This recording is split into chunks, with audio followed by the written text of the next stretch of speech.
ನಮಸ್ಕಾರ. ಆರೋಗ್ಯ ರಹಸ್ಯ ವಿಶೇಷ ಕಾರ್ಯಕ್ರಮಕ್ಕೆ ನಿಮ್ಮೆಲ್ಲರಿಗೂ ಆತ್ಮೀಯವಾದಂತಹ ಸ್ವಾಗತ. ಹೊಸದಾಗಿ ಮದುವೆಯಾದಂತಹ ನವ ಜೋಡಿಯನ್ನು ಮನೆಗೆ ಬರಮಾಡಿಕೊಳ್ಳುವಂತಹ ಸಂದರ್ಭದಲ್ಲಿ ವಿಶೇಷವಾಗಿ ಆ ಹೆಣ್ಣು ಮಗಳಿಗೆ ಬಲಗಾಲಿಟ್ಟು ಒಳಗೆ ಬಾರಮ್ಮ, ನಿನ್ನಿಂದ ನನ್ನ ಮನೆ ಯಾವಾಗಲೂ ಕೂಡ ಬೆಳಕಾಗಿರಬೇಕು ಅಂತ ಆ ಕುಟುಂಬಸ್ಥರು ಆಕೆಗೆ ಹರಸಿ ಆಕೆಯನ್ನು ಬರಮಾಡಿಕೊಳ್ಳುವುದನ್ನು ನೀವು ಖಂಡಿತವಾಗ್ಲೂ ನೋಡಿರ್ತೀರಿ. ಆ ಪದ್ಧತಿಯನ್ನು ಅನುಸರಿಸ್ಕೊಂಡು ಬಂದಿರ್ತೀರಿ. ಆದರೆ ಬಲಗಾಲಿಟ್ಟೇ ಒಳಗಡೆ ಬಾ ಅಂತ ಯಾಕೆ ಹೇಳ್ತಾರೆ? ಯಾಕೆ ಈ ಪ್ರಾಮುಖ್ಯತೆಯನ್ನು ಪಡೆದುಕೊಂಡಿದೆ? ಬರುವಂಥ ಹೆಣ್ಣು ಮಗಳ ಮನಸ್ಥಿತಿ ಅನ್ನೋದು ಹೇಗಿರಬೇಕು? ಬಂದ ನಂತರ ಆಕೆ ಕೆಲವೊಮ್ಮೆ ಹೇಳಿದ ರೀತಿಯಲ್ಲೇ ನಡ್ಕೊಂಡ್ರೆ ಹಲವಾರು ಸಂದರ್ಭದಲ್ಲಿ ವ್ಯತಿರಿಕ್ತವಾದಂತಹ ಪರಿಣಾಮವನ್ನು ಬೀರುವುದು ಯಾಕೆ? ಇದರ ಬಗ್ಗೆ ಸಹಜವಾಗಿ ನಿಮಗೆ ಖಂಡಿತ ಕುತೂಹಲ ಅನ್ನೋದಿದ್ದೇ ಇರುತ್ತೆ.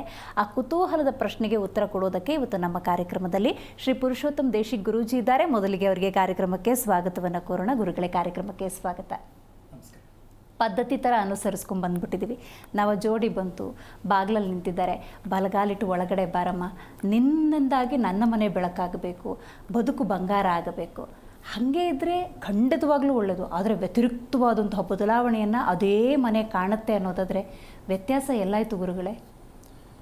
ಹರಿ ಓಂ ಶ್ರೀ ಗುರುಭ್ಯೋ ನಮಃ. ಇದು ವಿಚಾರ ತುಂಬ ಹಳೇದು. ಸೊ ಇವತ್ತಿಂದಲ್ಲ, ಆವಾಗಿಂದ ನಡ್ಕೊಂಡೇ ಬಂದಿದೆ.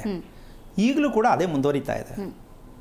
ಆದರೆ ಇದಕ್ಕೆ ಒಂದು ಬಲವಾದ ಒಂದು ಸರಿಯಾದ ವಿಚಾರ ಬೇಕು. ಏನು ಇದರಲ್ಲಿ ಎಷ್ಟು ಸತ್ಯ ಇತ್ತು ಇದೆ, ಇದು ವ್ಯತ್ಯಾಸ ತಿಳ್ಕೋಬೇಕು. ಇತ್ತು ಸತ್ಯ ಇದೆ, ಆಗ್ತಾ ಇಲ್ಲ, ಮಹತ್ವ ಕಳ್ಕೊಂಡ್ಬಿಟ್ಟಿದೆ.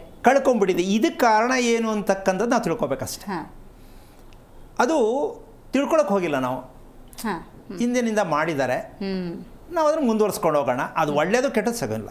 ಅಂದರೆ ಪದ್ಧತಿಯಲ್ಲಿ ಶಕ್ತಿ ಅನ್ನೋದು ಇದೆ, 100% ಇದೆ. ಈಗಿಲ್ಲ, ಇವಾಗಿಲ್ಲ. ನಾವು ಒಂದು ಏನು ತಿಳ್ಕೊಂಡಿರ್ತೀವೋ ಅದನ್ನು ಹಾಗೆಯೇ ಫಾಲೋ ಮಾಡ್ಕೊಂಡು ಹೋಗ್ತಾ ಇರ್ತೀವಿ. ಅದು ಸರಿ ತಪ್ಪು ಪ್ರಶ್ನೆ ಇಲ್ಲ. ಅವ್ರು ಹೇಳಿದರೆ ನಾವು ಮಾಡಬೇಕಷ್ಟೆ. ಇದಕ್ಕೆ ಒಂದು ದೊಡ್ಡ ಒಂದು ವಿಚಾರ ಏನಪ್ಪ ಅಂತಂದರೆ, ಇವತ್ತು ಬಲಗಾಲಿಟ್ಟು ಹೊಳೆಗೆ ಬಾಮ್ಮ ಅನ್ನೋ ಬದಲು ಬಲಗಾಲಿಟ್ಟು ಹೊರಗೆ ಹೋಗಮ್ಮ ಆ ಮಟ್ಟಕ್ಕೆ ಬಂದಿದೆ. ಹೌದಲ್ಲ? ಒಳಗೆ ಬಾ ಅಲ್ಲ, ಹೊರಗೋಗು ಅನ್ನೋ ಮಟ್ಟಕ್ಕೆ ಬಂದಿದೆ. ಇದಕ್ಕೆ ಒಂದು ವಿಷಯ ಹೇಳಬೇಕಂದ್ರೆ, ಕಾಯಿಲೆ ಅಂತಕ್ಕಂಥದ್ದಕ್ಕೆ ಸಾಧ್ಯವಾದಷ್ಟು ಮಟ್ಟಕ್ಕೆ ಔಷಧಿಗಳಿದೆ. ಇದಕ್ಕೆ ಔಷಧಿ ಇಲ್ಲ. ಈ ವಿಚಾರಕ್ಕೆ ಔಷಧಿ ಇಲ್ಲ. ಏನದು ಔಷಧಿ ಇಲ್ಲ? ಯಾಕೆ ಆ ಥರದ್ದು? ಮದುವೆ ಅನ್ನೋ ಒಂದು ಶಬ್ದಕ್ಕೆ ಔಷಧಿ ಇಲ್ಲದೆ ಇರತಕ್ಕಂಥ ಒಂದು ರೋಗ ವ್ಯಾಪಿಸ್ಕೊಂಡ್ಬಿಟ್ಟಿದೆ. ಮದುವೆ ಅನ್ನೋ ಒಂದು ಶಬ್ದಕ್ಕೆ ಆ ರೋಗ ವ್ಯಾಪಿಸ್ಕೊಂಡಿದೆ. ಯಾವುದು ಅಂದರೆ, ನಂಬರ್ 1 ವಿಚ್ಛೇದನ, ಹೌದು. ನಂಬರ್ 2 ಕೊಲೆ. ಇದು ಎರಡು ಬಿಟ್ಟು ಬೇರೆ ಏನೋ ನಡೀತಾ ಇದೆಯಮ್ಮ? ಇದು ಎರಡೇ ನಡೀತಾ ಇರೋದು ಇವಾಗ. ನಿಜ ನಿಜ. ಈಗ ಇದು ಏನು ಅರ್ಥ ಇದೆ? ಬಲಗಾಲಿಟ್ಟು ಬಾಂದ್ ಕರ್ಕೊಂಡಿದ್ದೇನು, ಮಾಡಿದ ಕೆಲಸ ಏನು? ಯಾರು ತಪ್ಪು ಅಂತ ಹೇಳ್ಬೋದು ಇವಾಗ? ಮದುವೆನೇ ತಪ್ಪ, ಒಳಗೆ ಬಾಂದ್ ಕರೆದಿದ್ದು ತಪ್ಪ, ಹೆಣ್ಣು ಅಂತ ನಂಬಿದ ತಪ್ಪ, ಏನು ಅಂತ ತಗೊಳ್ಳೋದು? ಯಾವುದಕ್ಕೂ ನಮ್ಗೆ ಉತ್ತರನೇ ಸಿಗಲ್ಲ. ಈ ಸತ್ಯವನ್ನು ಅರ್ಥ ಮಾಡ್ಕೋಬೇಕು ಅಂತಕ್ಕಂತಹ ಒಂದು ವಿಚಾರ ಇವತ್ತು ವಿವರಣೆಯಾಗಿ ಹೇಳೋಣ. ಇದನ್ನು ನಾವು ತಿಳ್ಕೊಂಡೋದಕ್ಕೆ ನಾವು ಎಲ್ಲಿ ಎಡುತ್ತಾ ಇದ್ದೀವಿ, ಎಲ್ಲಿ ಎಡವಿದ್ದೀವಿ ಅನ್ನೋ ಸತ್ಯವನ್ನು ಇಟ್ಟಾಗ ಅವಾಗ ಅರ್ಥ ಆಗುತ್ತೆ. ಹಾಗಿರಬೇಕಾದ್ರೆ ಒಂದು ಪ್ರಶ್ನೆ ಬರುತ್ತೆ, ಬಲಗಾಲಿಟ್ಟು ಹೊಳಗ ಬಾ ಅಂದಮೇಲೆ ಒಳ್ಳೆಯದಾಗತ್ತೆ ಅಂತಕ್ಕಂಥ ಒಂದು ವಿಚಾರಕ್ಕೆ ಅದಕ್ಕಮ್ಮ ನೀನೇ ಉತ್ತರ ಹೇಳ್ಬಿಟ್ಟಿದ್ಯಾ. ಏನು? ಒಳ್ಳೆಯ ಹೃದಯವಂತಳಾಗಿ, ಒಳ್ಳೆಯ ಸಂತಾನಕ್ಕಾಗಿ, ಒಳ್ಳೆಯ ವಿವಾಹ ಸಂಬಂಧಕ್ಕಾಗಿ ಗಟ್ಟಿತನವನ್ನು ಕೊಡುವಂತಹ ಒಂದು ಮನೆಗೆ ನೀನು ಪ್ರವೇಶ ಮಾಡಬೇಕು ಅಂತ ಹೇಳಿ ಲಕ್ಷ್ಮೀ ಸ್ವರೂಪ ಬರಮಾಡ್ಕೊಳ್ತಕ್ಕಂಥ ಒಂದು ಪದ್ಧತಿ.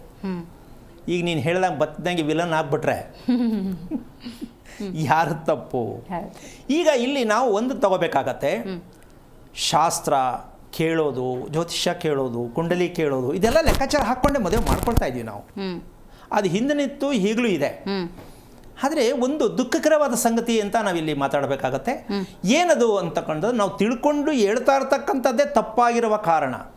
ತಿಳಿದವರು ತಿಳಿಸಿರೋದೇ ತಪ್ಪು, ತಿಳಿಸ್ತಾ ಇರೋದೇ ತಪ್ಪಾಗಿದೆ. ಈಗ ಆ ತಪ್ಪು ಪಾಪ ಮಾಮೂಲಿ ಎಲ್ಲ ಜನಗಳು ಅನುಭವಿಸ್ತಾ ಇದ್ದಾರೆ. ಈ ವ್ಯತ್ಯಾಸ ಯಾವಾಗ ಸರಿ ಮಾಡ್ಕೋಬೇಕು ಅಂದರೆ, ಹೇಳೋರು ಚೇಂಜ್ ಆಗಲ್ಲ, ಅವ್ರು ಅದನ್ನೇ ಹೇಳೋದು ಮಾಡಿ ಅಷ್ಟೇ. ನಮ್ಗೆ ಗೊತ್ತಿರೋದು ಇದು, ಇಲ್ಲಿರೋದು ಇದು, ಇದರಲ್ಲಿದೆ ದಾಖಲಾತಿ ಕೊಡ್ತೀನಿ ಹೇಳ್ತಾರೆ. ದಾಖಲಾತಿ ಕೊಟ್ಟು ಸರಿ ನೀವು ಹೇಳಿ ಸರಿ, ಈ ದುರಂತ ಕಾರಣ ಏನು ಅಂದ್ರೆ ಅದು ಉತ್ತರ ಇಲ್ಲ. ನಿಜ ನಿಜ. ಮತ್ತೆ ಎಲ್ಲೋ ಕೇಳೋದು ಹಾಗಾದ್ರೆ 6 ತಿಂಗಳು ಬಾಳ್ತಾ ಇಲ್ಲ. ಇವ್ರು ಕೇಳಿದ್ದನ್ನ ನಾವು ಮಾಡಿ ನಂಬ್ಕೊಂಡು ಮಾಡಿದ್ದೀವಿ, ರಿವರ್ಸ್ ಹೋಗಿ ಯಾಕೆ ಹಿಂಗಾಯ್ತು ಅಂದರೆ ಇದು ನಮಗೆ ಗೊತ್ತೇ ಅಂತ ಕೈ ಚೆಲ್ಬಿಟ್ರೆ ಹೋಗೋದಿಲ್ಲಿಗೆ. ಹೌದಲ್ಲ? ಮತ್ತು ಎಂಥ ಜೀವನ ಇದು, ಏನು ನಂಬೋದಂಗಾದ್ರೆ ಯಾರನ್ನು ಕೇಳೋದು? ಇದು ಪ್ರತಿಯೊಬ್ಬರು ಯೋಚನೆ ಮಾಡ್ತಕ್ಕಂಥ ಸಂಗತಿ. ಜೊತೆಗೆ ಇದು ಒಂದು ಪರಿವರ್ತನೆ ಮಾಡಬೇಕು ಅಂತ ಯಾಕೆ ನಮ್ಮ ಜನಗಳಲ್ಲಿ ಬರ್ತಾ ಇಲ್ಲ ಅನ್ನೋದೇ ಒಂದು ಪ್ರಶ್ನೆ. ನಾವು ಯಾರೋ ಬೇರೆಯವ್ರನ್ನ ದೂಷಿಸಿದ್ರೆ ಅರ್ಥ ಇಲ್ಲ. ಯಾಕೆ ಅಂದರೆ ಕಾನೂನು ಸರಿ ಇಲ್ಲ, ಅವ್ರು ಸರಿ ಇಲ್ಲ, ಇವ್ರು ಸರಿ ಇಲ್ಲ, ದೇವ್ರು ಸರಿ ಇಲ್ಲ, ಧರ್ಮ ಸರಿ ಇಲ್ಲ, ಅಮ್ಮ ಎಲ್ಲ ಹೇಳಿದ್ರೆ ಯಾವುದೂ ಸರಿ ಇಲ್ಲ. ಫಸ್ಟ್ ಆಫ್ ಆಲ್ ನಾವೇ ಸರಿ ಇಲ್ಲ. ಹಣೆ ಬರಹ ಅಂದ್ಬಿಡ್ತಾರೆ. ತಪ್ಪಿಸ್ಕೊಳ್ಳೋದು ಇಲ್ಲ, ಹಣೆ ಬರ ಇಲ್ಲ ದೇವರು. ಏಕೆಂದರೆ ಏನು ಮಾತಾಡಿದ್ರೆ ಎಷ್ಟು ಹೇಳಿದ್ರು ಕೇಳಿಸ್ಕೊಳ್ಳೋದು ಅಂತ ಎರಡೇ ಜಾಗ, ಇನ್ನು ಮಿಕ್ಕದೆಲ್ಲ ರಿವರ್ಸ್ ಆಗುತ್ತೆ. ಪ್ರತಿಕ್ರಿಯೆ ಇರುತ್ತೆ. ಅದಕ್ಕೋಸ್ಕರ ಅದನ್ನು ಈ ರೀತಿಯಾಗಿ ಮಾಡ್ಕೊಂಡಿರ್ತಕ್ಕಂತಹ ಒಂದು ತಪ್ಪು ಯಾವುದು ಅಂತ ನಾವು ತಿಳ್ಕೊಂಡು ಅದನ್ನು ಬದಲಾವಣೆ ಆಗಬೇಕು ಅಂತಕ್ಕಂಥದ್ದೇ ನಮ್ಮ ಕಾರ್ಯಕ್ರಮದ ಉದ್ದೇಶ. ಹಿಂದಿಂದ ಅದೇ ಬಂದಿದೆ, ಹಿಂದಿಂದ ಅದೇ ಬಂದಿದ್ರೆ ತಗೊಳ್ಳಿ, ಕರೆಕ್ಟ್ ಇದ್ರೆ ಹೋಗಿ ಅದರಲ್ಲೇ. ಈಗ ಇದನ್ನು ನಾವು ಹೇಳೋದು ಕೇಳಿ ಅಂತ ಹೇಳ್ತಾ ಇಲ್ಲ. ನಿಮಗೆ ಸರಿ ಆಗಿದೆಯಾ, ಈ ಥರದ್ದು ಊಟ ಮಾಡೋದು ನನ್ನ ದೇಹಕ್ಕೆ ಕೆಡಿಸುತ್ತೆ, ಮಾಡೋದನ್ನೇ. ಸೊ ನಾನು ಹೇಳಿದ್ದನ್ನು ಇದು ಊಟ ಮಾಡಬೇಡ ಅಂತ ಹೇಳಿ ಮಾಡಿದಾಗ ಪೂರ್ತಿ ಉಲ್ಟಾ ಆಗತ್ತೆ. ಅದು ಮಾಡಬಾರ್ದು, ಯಾರೇ ಆಗಲಿ. ನಿಮ್ಮ ವೈಯಕ್ತಿಕನುಸಾರವಾಗಿ ನಿಮ್ಮ ಬದುಕೋದನ್ನು ಕಲಿಬೇಕು. ಅಲ್ಲಿವರೆಗೂ ನಾವು ಜೀವನದಲ್ಲಿ ಹೀಗೆ ಅನುಭವಿಸ್ಬೇಕಾಗತ್ತೆ. ಯಾವುದೇ ಆಗಲಿ ನಮ್ಮ ತಪ್ಪನ್ನು ಪ್ರತಿ ಕ್ಷಣದಲ್ಲೂ ಕೂಡ ನೆನ್ನೆ ಆದ ತಪ್ಪು ಇವತ್ತು ಆಗಬಾರ್ದು ಅನ್ನೋದನ್ನ ಬೆಳಿಗ್ಗೆ ಎದ್ದ ತಕ್ಷಣ ನಾವು ಸಂಕಲ್ಪದ ಥರ ಮಾಡ್ಕೊಂಡ್ಬಿಡ್ಬೇಕು. ನೆನ್ನೆ ತಪ್ಪಾಗಿರುತ್ತೆ, ಸುಳ್ಳು ಹೇಳಿರ್ತೀವಿ, ಏನೋ ಒಂದು ತಪ್ಪಾಗಿರುತ್ತೆ, ಅದನ್ನು ಇವತ್ತು ಮಾಡಬಾರ್ದು ಅಂತ ತಿಳ್ಕೊಂಡ್ರೆ ನಾಳೆ ಚೆನ್ನಾಗಿರುತ್ತೆ. ಗುರುಗಳೇ, ನಂಗೊಂದು ಕುತೂಹಲ ಬಂತು. ಈಗ ಒಂದು ಹೆಣ್ಣನ್ನು ಆಯ್ಕೆ ಮಾಡಿ ಒಂದು ಕುಟುಂಬಕ್ಕೆ ಕರ್ಕೊಂಬರ್ಬೇಕಾದ್ರೆ ಒಂದು ಜಾತಕ ನೋಡಿಸಿ ಅವಳು ಸೌಭಾಗ್ಯವತಿನ, ಸಂತಾನ ಲಕ್ಷ್ಮಿಯ, ಸದ್ಗುಣ ಸಂಪನ್ನೆಯ ಅಂತೆಲ್ಲ ಏನು ಥರ ಕ್ರಾಸ್ ಚೆಕ್ ಮಾಡಿ ಕರ್ಕೊಬಂದ್ರೂ ವ್ಯತ್ಯಾಸ ಆಗುತ್ತೆ ಅನ್ನೋದಾದರೆ, ಮತ್ತು ನಮ್ಮ ಈ ಆಚರಣೆಗಳ ಪ್ರಕಾರ ಬಲ ಅನ್ನೋದಕ್ಕೆ ಹೆಚ್ಚಿನ ಪ್ರಾಮುಖ್ಯತೆ ಇದೆ. ಬಲಗಾಲಿಟ್ಟು ಒಳಗೆ ಬಾ, ಏನೇ ತೊಗೋಬೇಕಾದ್ರೆ ಬಲದಿಂದ ತಗೋ, ಈ ಥರದ ಕೆಲವೊಂದು ಪದ್ಧತಿನ ಅನುಸರಿಸ್ಕೊಂಬಂದಿರೋದ್ರಿಂದ ಇಲ್ಲೂ ಕ್ರಾಸ್ ಚೆಕ್ ಮಾಡಿ ಇರೋ ಪದ್ಧತಿನೂ ಅನುಸರಿಸಿದ್ರು ವ್ಯತ್ಯಾಸ ಅಂದರೆ ಹೆಂಗೆ ಅಂತ. ಈಗ ಅದಕ್ಕೆ ಉತ್ತರ ಹೇಳೋಣ. ಎಲ್ಲಿ ತಪ್ಪಾಗ್ತಾ ಇದೆ ಅದು ಅಂತಕ್ಕಂಥ ನಾವು ತಿಳ್ಕೊಂಡಾಗ ಅವರೇ ಅದನ್ನು ವಿಮರ್ಶೆ ಮಾಡಬಹುದು. ಹೌದು, ಇದು ಸತ್ಯ ಇದೆ. ಈಗ ನಾವು ಅವರೇ ಡಿಸೈಡ್ ಮಾಡ್ಕೊಳ್ಳಿ. ಅಟ್ ವಿಚಾರವನ್ನು ಸಂಕ್ಷಿಪ್ತವಾಗಿ ಹೇಳಬೇಕಷ್ಟೇ. ಏನಾಗ್ತಾ ಇದೆ ಅಂದರೆ, ಸಾಮಾನ್ಯವಾಗಿ ಮನೆಗಳಲ್ಲಿ ಮಹಿಳೆಯರಿಗೆ ಈಗ ಬಲಗಾಲಿಡೋದು ಎಣ್ಣೆ ತಾನೆ, ಹೌದು, ಗಂಡು ಇಡಬೇಕು, ಅದಾದಮೇಲೆ ಎಣ್ಣೆ ವಿಷಯ. ಆದರೆ ಕಾಲು ನೋವು, ಬೆನ್ನು ನೋವು, ಸೊಂಟ ನೋವು ಯಾವ ಹೆಣ್ಣಿಗಿಲ್ಲ? ಇದೆ, ಬಹುತೇಕ ಇದೆ. ಇದಕ್ಕೆ ಕಾರಣ ತಿಳ್ಕೊಂಡ್ರೆ ಇದಕ್ಕೆ ಉತ್ತರ ಸಿಗುತ್ತೆ. ಪ್ರತಿ ಮನೆಯಲ್ಲಿ ವಾಸ ಮಾಡುವ ಮಹಿಳೆಗೆ, ಪ್ರತಿ ಬೇಡ, ಸ್ವಲ್ಪ ಒಂದು 80% ತಗೊಳ್ಳೋಣ, ಬೆನ್ನು ನೋವು, ಕಾಲು ನೋವು ಇಲ್ಲದೆ ಇರುವಂಥ ಮಹಿಳೆ ಇಲ್ಲವೇ ಇಲ್ಲ. ಇದಕ್ಕೆ ಉತ್ತರ ಏನು? ಅಮ್ಮ, ಇದು ನಾವಿಲ್ಲಿ ಸೋಲ್ತಾ ಇರೋದು. ನಮ್ಮ ದೈಹಿಕವಾಗಿ ನಾವು ಕರೆಕ್ಟಾಗಿ ನೆಮ್ಮದಿಯಾಗಿ ಮನಸ್ಸು, ಮಾತು, ದೇಹ ಮೂರೂ ಕೂಡ ನಮಗೆ ಸಂಕ್ಷಿಪ್ತವಾಗಿ ನಮ್ಮ ವಶ ಆಗಿದ್ದಾಗ ಆಗ್ಬೇಕಾ ಬೇಡ? ಆಗಲೇಬೇಕು. ಆಗಿಲ್ವೇ? ಮಾತು ನಮ್ಮ ಕಂಟ್ರೋಲ್ ಇಲ್ಲ, ಮನಸ್ಸು ನಾವು ಹೇಳ್ದಂಗೆ ಕೇಳ್ತಾ ಇಲ್ಲ, ದೇಹನೂ ಸ್ಪಂದಿಸ್ತಾ ಇಲ್ಲ. ಮತ್ತು ಹೆಂಗೆ ಕತೆ? ಈ ಸತ್ಯವನ್ನ ತಿಳ್ಕೊಂಡಾಗ ನಾವು ಬೇರೆ ಯಾರನ್ನು ದೂಷೋದು ಬೇಡ, ಒಪ್ಕೋಬೋದಲ್ಲ? ಇದು ನಾವು ರಿಪೇರಿ ಮಾಡ್ಕೊಳ್ಳೋದು, ಇನ್ನೊಬ್ಬರ ಮೇಲೆ ಯಾಕೆ ಡಿಪೆಂಡ್ ಆಗಬೇಕು? ನೀವು ಕೇಳೋದು ಬಿಡೋದು ನಿಮ್ಮ ವೈಯಕ್ತಿಕ. ಆದರೆ ನೀವು ರಿಪೇರಿ ಆಗೋದು ಯಾಕೆ ಕಲಿಬಾರ್ದು ಅಂತಕ್ಕಂಥದ್ದೇ ಈ ಕಾರ್ಯಕ್ರಮದ ಪೂರ್ಣ ಉದ್ದೇಶ. ಏನು ಹೇಳ್ತೀಯಮ್ಮ? ಖಂಡಿತ ಗುರುಗಳೇ, ಒಂದು ಆತ್ಮಾವಲೋಕನ ಆಗಬೇಕು. ಇನ್ನೊಬ್ಬರ ಮೇಲೆ ಡಿಪೆಂಡ್ ಆಗೋದು ಬೇಡ. ಅದು ದೇವರ, ಇನ್ನೊಬ್ಬರು. ಬಟ್ ನೀವೇನು ತಿಳ್ಕೊಳಕ್ಕೆ ಬಂದಿದ್ದೀರಿ ಈ ಭೂಮಿಯಲ್ಲಿ, ನೀವೇನು ತಿಳ್ಕೊಂಡಿದ್ದೀರಾ ಅದನ್ನು ಸಾಬೀತು ಮಾಡಿ. ನೀವು ಕೈ ಚೆಲ್ಬಿಟ್ಟು ಇನ್ನೊಬ್ಬರ ಮೇಲೆ ಡಿಪೆಂಡ್ ಆದರೆ ಸಂಸಾರ ಚೆನ್ನಾಗಿರಲ್ಲ. ಗಂಡನ ಮೇಲೆ ಹೆಂಡತಿ ಮೇಲೆ ಗಂಡ ಡಿಪೆಂಡ್ ಆಗಿಬಿಟ್ರೆ ಕಷ್ಟ. ಇಬ್ಬರು ಒಟ್ಟಿಗೆ ಆದಾಗ ಜೀವನ ಚೆನ್ನಾಗಿರುತ್ತೆ. ನಿಜ. ನಿನ್ನಿಂದ ಆದರೆ ಸಂಸಾರ ಕಿತ್ತೋಗುತ್ತೆ. ನಿಜ. ಇದು ವೈಯಕ್ತಿಕವಾಗಿ ನಾವು ತಗೊಳ್ಬೇಕಾದ ನಿರ್ಧಾರ. ಯಾಕೆ ಅಂತಕ್ಕಂತಹ ಒಂದು ವಿಷಯಕ್ಕೆ, ಈ ಕಾಲು ನೋವು, ಬೆನ್ನು ನೋವು, ಸೊಂಟ ನೋವು ಕಾಮನ್ ಆಗಿರ್ತಕ್ಕಂತಹ ಒಂದು ವಿಚಾರ. ವಾಸದ ಮನೆಯಲ್ಲಿ ಇರುವಂತಹ ಸತ್ಯ. ಅದು ಶೆಡ್ ಮನೆನೋ, ಶೀಟಿನ ಮನೆನೋ, RCC ಮೋಲ್ಡಿಂಗೋ, ಏನಿವನ್ ಯಾವುದಾರು ಆಗಿರ್ಬೋದು. ಇದು ಮನೆಯ ಪ್ರಭಾವ ಅಂತ ತಿಳ್ಕೊಳ್ತಕ್ಕಂಥ ಮಟ್ಟಕ್ಕೆ ನಾವು ಹೇಳೋರು ತಿಳ್ಕೊಳಕ್ಕಾಗಿಲ್ಲ, ನಾವು ಬದುಕೋರು ತಿಳ್ಕೊಳಕ್ಕಾಗಿಲ್ಲ. ಈಗ ಒಬ್ಬರು ಗ್ರಾಚಾರ ಚೆನ್ನಾಗಿಲ್ಲ, ಅಥವಾ ಫುಡ್ ಚೆನ್ನಾಗಿಲ್ಲ, ಅವ್ರ ದಿನಚರಿ ಚೆನ್ನಾಗಿಲ್ಲ, ಏನೋ ಅವ್ರು ನೋವು ಬಂದಿದೆ, ಇನ್ನೊಂದು ಜಾಸ್ತಿ ನಿಂತಿರು, ಕೆಲಸ ಮಾಡಿದ್ರು, ಕಾರಣ ಕೊಡೋಣ. ಹೌದಲ್ಲ? ಒಬ್ಬೊಬ್ರು ಒಂದು ರೀತಿ ಆಕ್ಟಿವಿಟೀಸ್ ಇರುತ್ತೆ. ಆದರೆ ಕಾಮನ್ ಆಗಿದೆಯಲ್ಲ ಇದು, ಕೂತ್ಕೊಂಡು ತಿಂದರೂ ಇದೆ, ಕೆಲಸ ಮಾಡ್ತಿದ್ರೂ ಇದೆ. ಸೊ ಹಾಗಿದ್ದ ಮೇಲೆ ಇದು ಯಾಕಿದೆ ಅಂತಕ್ಕಂತಹ ಒಂದು ಸತ್ಯಾಂಶವನ್ನು ಇವತ್ತು ತಿಳಿಸೋದ್ರಿಂದ ಸ್ವಲ್ಪ ಜನಕ್ಕೆ ಅರ್ಥ ಆಗತ್ತೆ ಅಂತ ಅಂದ್ಕೊಳ್ತೀನಿ. ಇದು ಯಾಕೆ ಬರ್ತಾ ಇದೆ ಅಂತಕ್ಕಂಥದ್ದು ಅವರವರ ವೈಯಕ್ತಿಕ ಕಾರಣಕ್ಕೆ ಅವರವ್ರು ಹೇಳ್ಕೋಬೋದು. ಅದಕ್ಕೆ ಒಂದು ಸಣ್ಣ ಕ್ಲೂ ಕೊಡ್ತೀನಿ. ಏನು, ಗ್ರಹಗಳನ್ನು ನಾವು ಹೋಲಿಕೆ ಮಾಡಿಕೊಂಡು ನಮ್ಮ ಬದುಕಿಗೆ ಅಳವಡಿಸ್ಕೋತೀವಿ. ಗ್ರಹಗಳನ್ನು ಹೋಲಿಕೆ ಮಾಡಿ ಅಳವಡಿಸ್ಕೋತೀವಿ.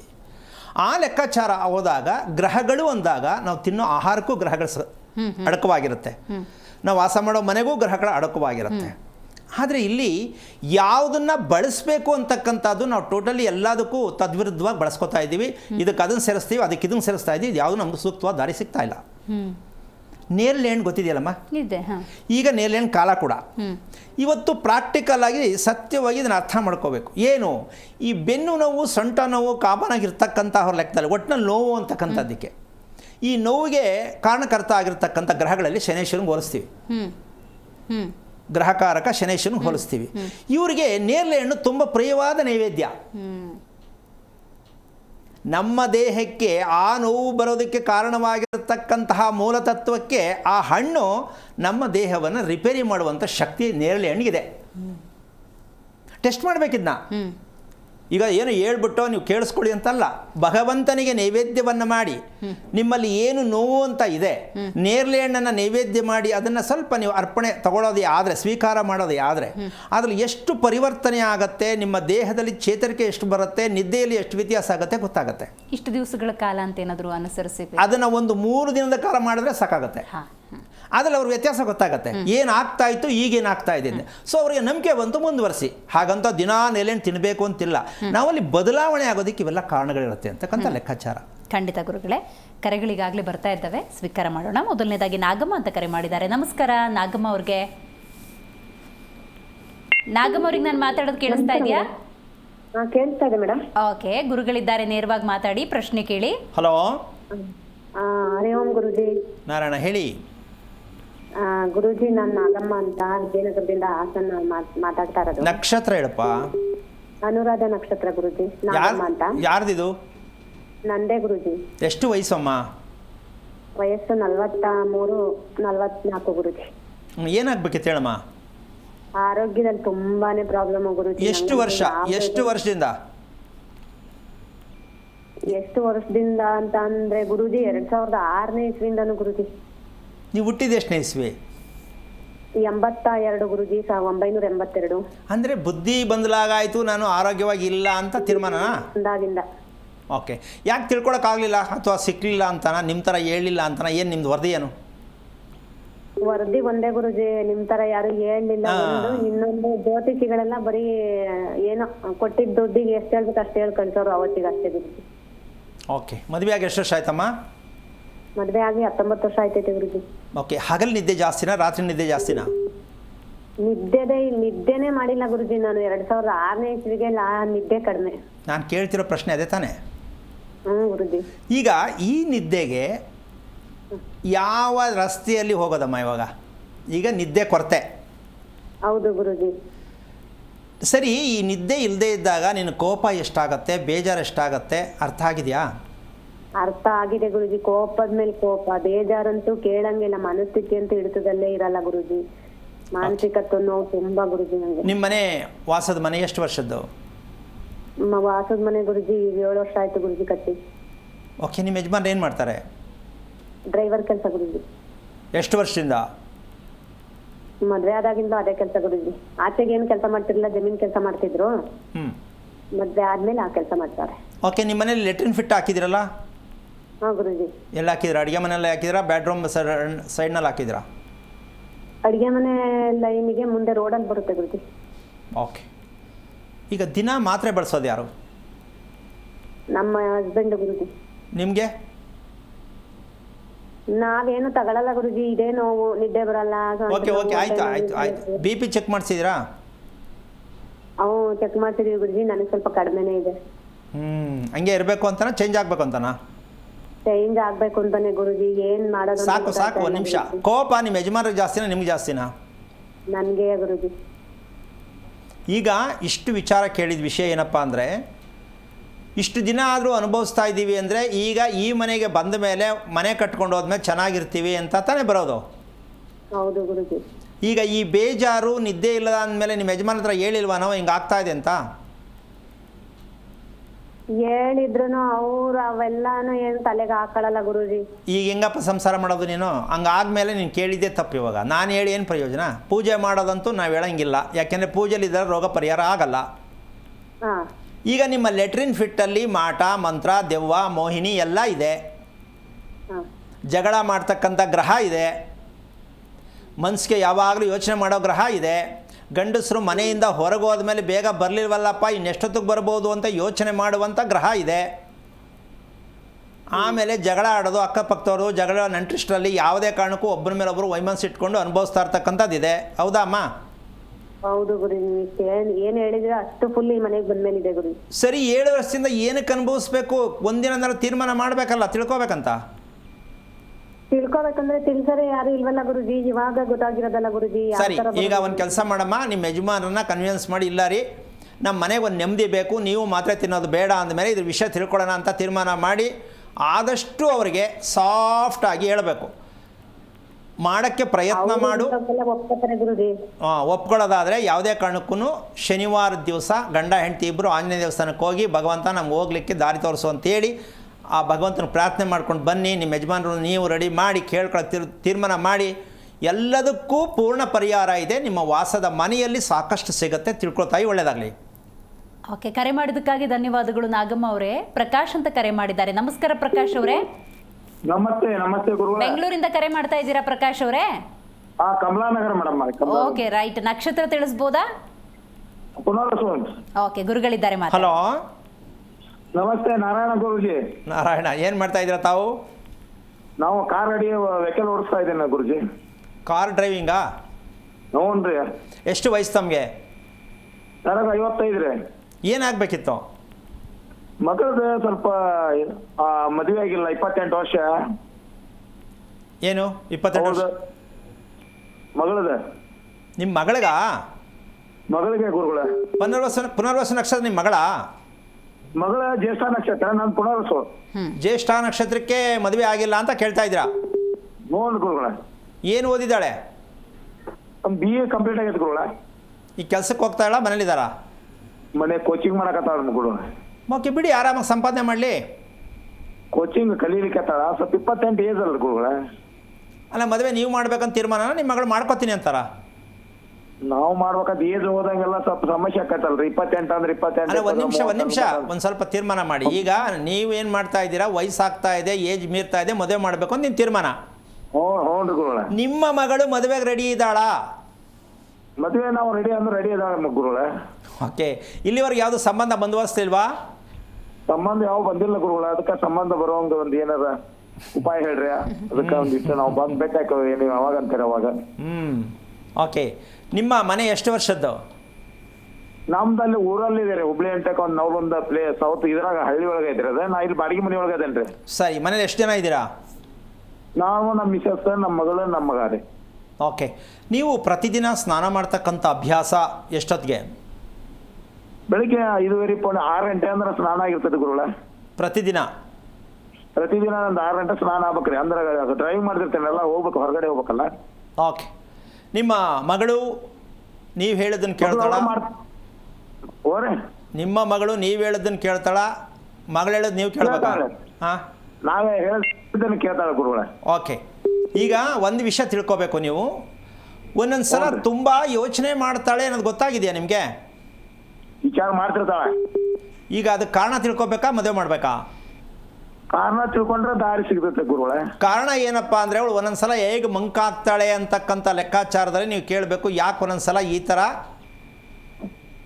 ಮಂಕಾಗ್ತೀಯಾ, ಬೇಜಾರಾಗ್ತೀಯಾ, ಕೋಪ ಮಾಡ್ತೀಯಾ ಅಂತ ನೀವು ಕೇಳಬೇಕು ಫಸ್ಟು. ಹೌದು ಗುರುಗಳ. ನೀವು ಏಜು ಮಾಮೂಲಿ, ಮದುವೆ ಆದಮೇಲೆ ಸರಿ ಹೋಗ್ತಾಳೆ ಅಂತ ನೀವು ಅಂದ್ಕೊಂಡಿದ್ದೀರಾ? ಹೌದು ಗುರುಗಳ. ಓಕೆ, ಈಗ ಒಂದು ಪ್ರಶ್ನೆ ನಿಮ್ಗೆ ಗೊತ್ತಿದೆಯಲ್ಲೋ ಗೊತ್ತಿಲ್ಲ. ತಿಂಗಳು ರಜಾ ಕರೆಕ್ಟಾಗಿ ಆಗ್ತಾಳ ನಿಮ್ಮ ಮಗಳು?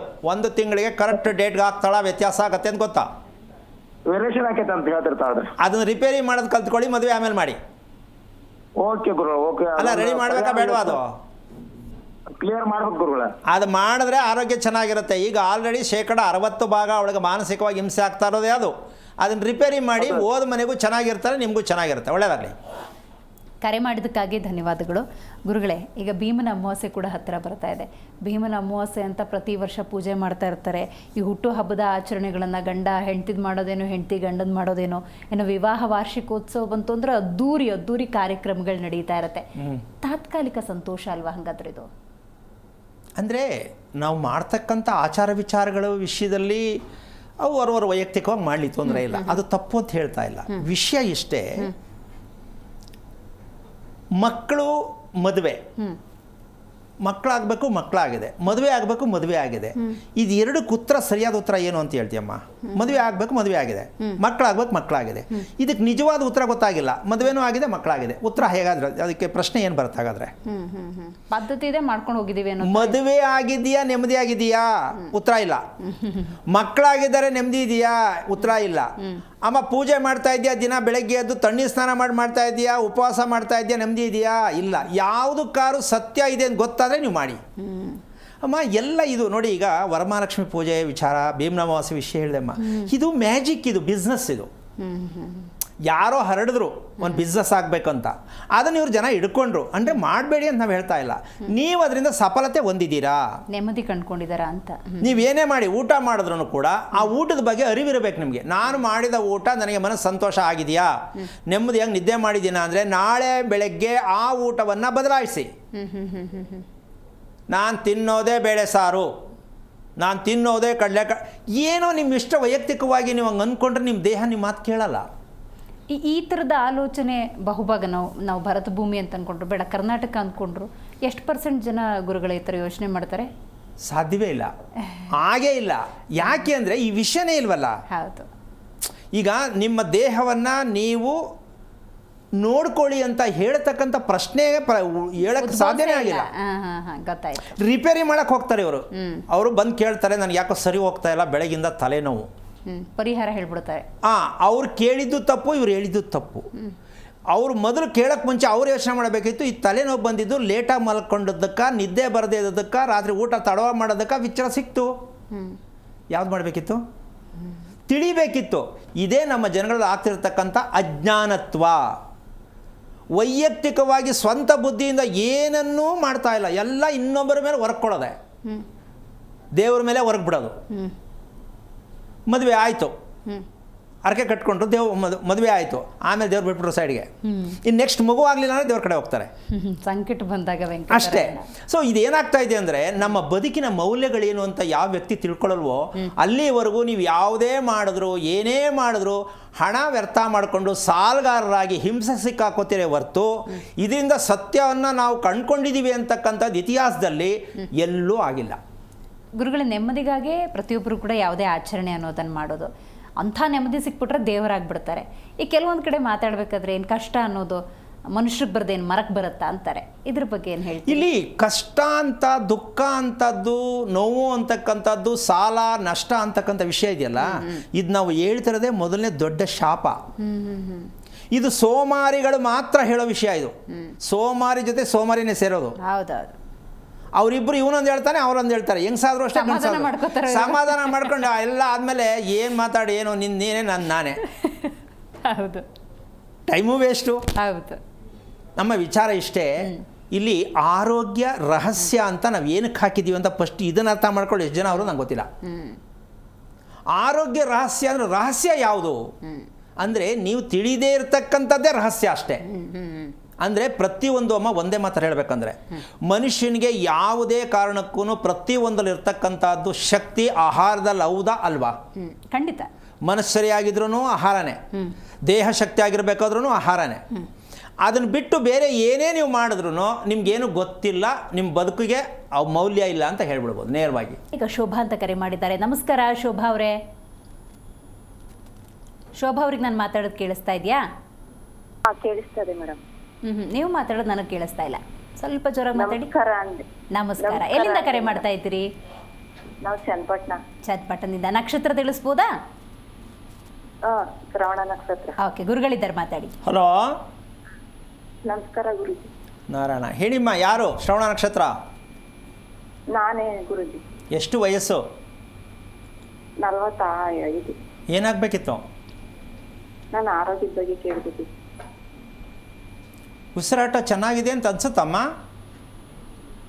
ಉಸಿರಾಟ ಮಾಮೂಲಿ ಒಂಥರ ಗ್ಯಾಸ್ಟ್ರಿಕ್ ಹೆಚ್ಕೊಂಡು ನಂಗೆ ಒಂಥರ ಉಪ್ಪು ತರ ಆಯ್ತದೆ ಗುರುಜಿ. ಯಾಕೆ ಅದನ್ನೆಲ್ಲ ತೋರಿಸ್ಕೊಂಡಿಲ್ವಾ?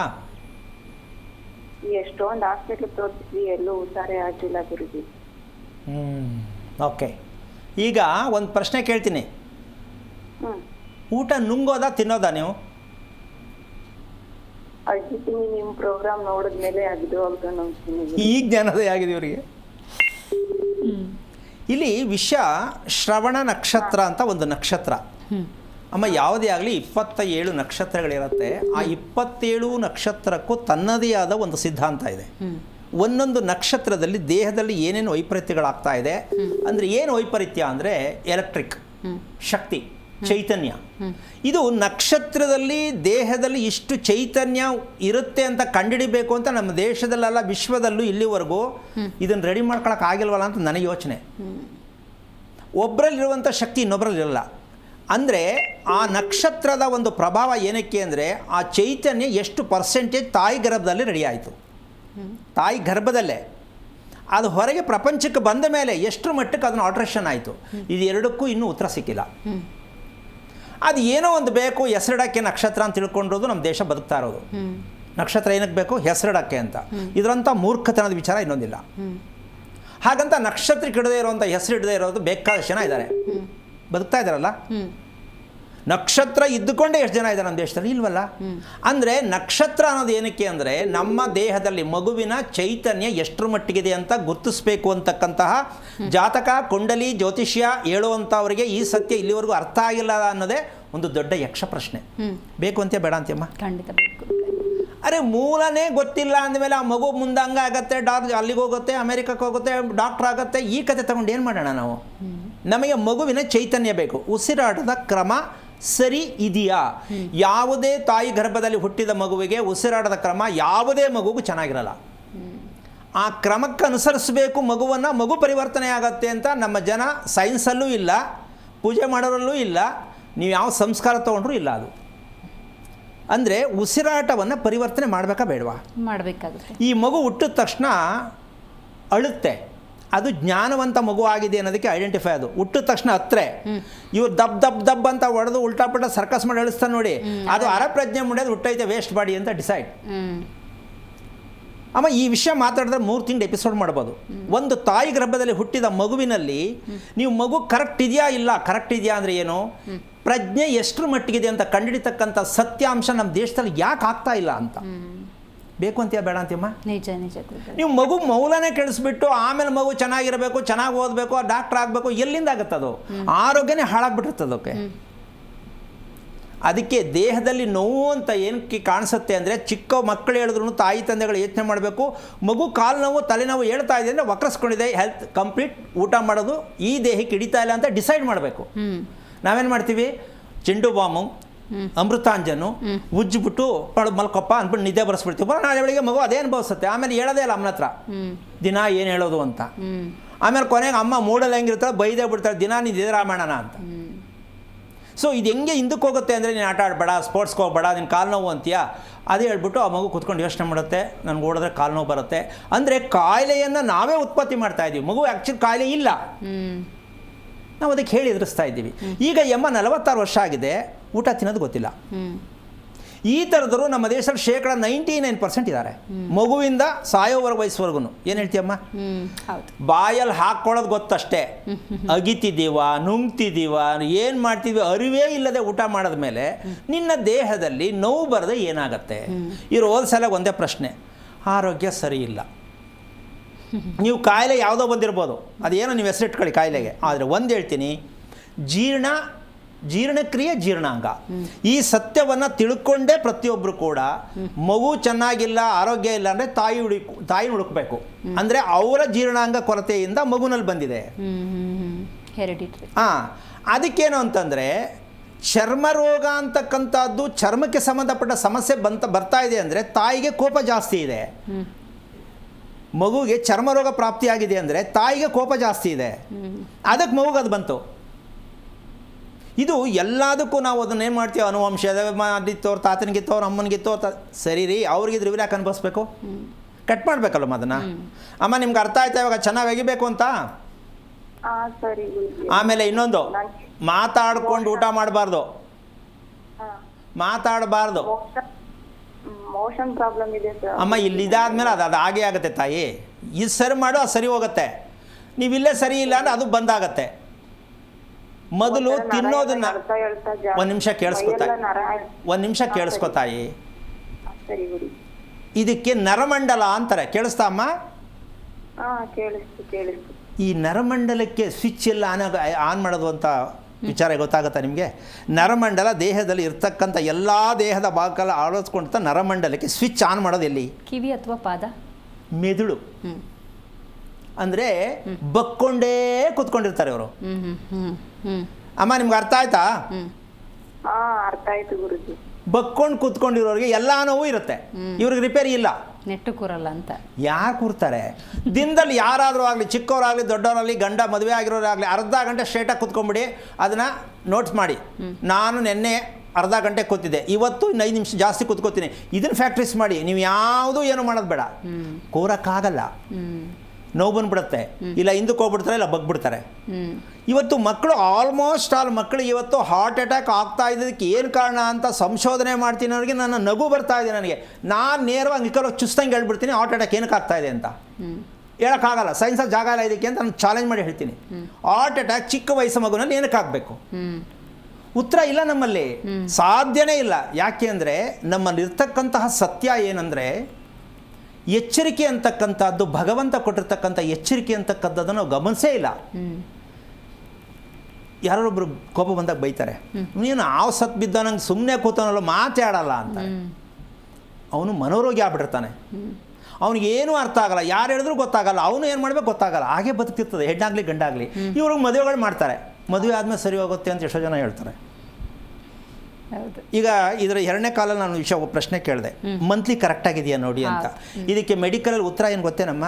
ಮದುವೆ ಆದಮೇಲೆ ಸರಿ ಹೋಗುತ್ತಂತೆ. ನನಗೆ ನೋವು ಬರುತ್ತೆ, ಅದು ಹೆಂಗ್ರಿ ಸರಿ ಹೋಗ್ಬಿಡುತ್ತೆ? ಸುಮ್ಮನೆ ತಳ್ಳಾಕ್ಬಿಡೋದು, ಮದುವೆ ಆದಮೇಲೆ ಸರಿ ಹೋಗ್ಬಿಡುತ್ತಂತೆ. ಸಾಧ್ಯನಮ್ಮ ಇದು? ಇನ್ನೂ ಪೂರ್ತಿ ಎಲ್ಲ ಉಲ್ಟಾಪಲ್ಟಾನೇ ಆಗೋದು ಮದುವೆ ಆದಮೇಲೆ. ಅಂದರೆ ಪ್ರತಿಯೊಬ್ಬರು ಬರೀ ಸುಳ್ಳು ಹೇಳಿ ಮುಂದಕ್ಕೆ ಕಳ್ಸೋದು ಮಾಡ್ತಾರೆ ಹೊರತು ಯಾರು ರಿಪೇರಿ ಮಾಡೋಕ್ಕೆ ರೆಡಿ ಇಲ್ಲ. ಅಮ್ಮ ಏನು ಹೇಳ್ತೀಯ ತಾಯಿ? ಯಾವುದೇ ಅಂಗದಲ್ಲಿ ಬನ್ನಿ, ಇದು ಮಾಡೋಕ್ಕೆ ಪ್ರಯತ್ನ ಮಾಡು. ಸ್ವಲ್ಪ ಅಮ್ಮ ಒಂದು ತಿಳ್ಕೊ, ನಿನ್ನ ಮನೆ ಕೂಡ ಕಾರಣ ಆಗತ್ತೆ. ಒಂದರಲ್ಲೇ ಎಲ್ಲ ಬರಲ್ಲ. ಒಂದು, 2ನೇದಾಗಿ ಬೆಳಗ್ಗೆ ಬೇಗ ಹೇಳೋಕ್ಕಾಗಲ್ಲ ನಿನ್ನ ಕೈಲಿ, ರಾತ್ರಿ ಬೇಗ ನಿದ್ದೆ ಬರಲ್ಲ. ಇದೆಲ್ಲ ಸಮಸ್ಯೆ ಇರೋದೇನಪ್ಪ ಅಂದರೆ ಲೈಟಾಗಿ ಸ್ವಲ್ಪ ಸ್ವಲ್ಪ ತಿನ್ನು. 1 ಸಲ ತಿನ್ನೋದನ್ನ 3 ಸಲ ತಿನ್ನು, ಅದಕ್ಕೆ ರಿಪೇರಿ ಆಗ್ತಾ ಹೋಗುತ್ತೆ. ಒಳ್ಳೆಯದಾಗಲಿ ತಾಯಿ.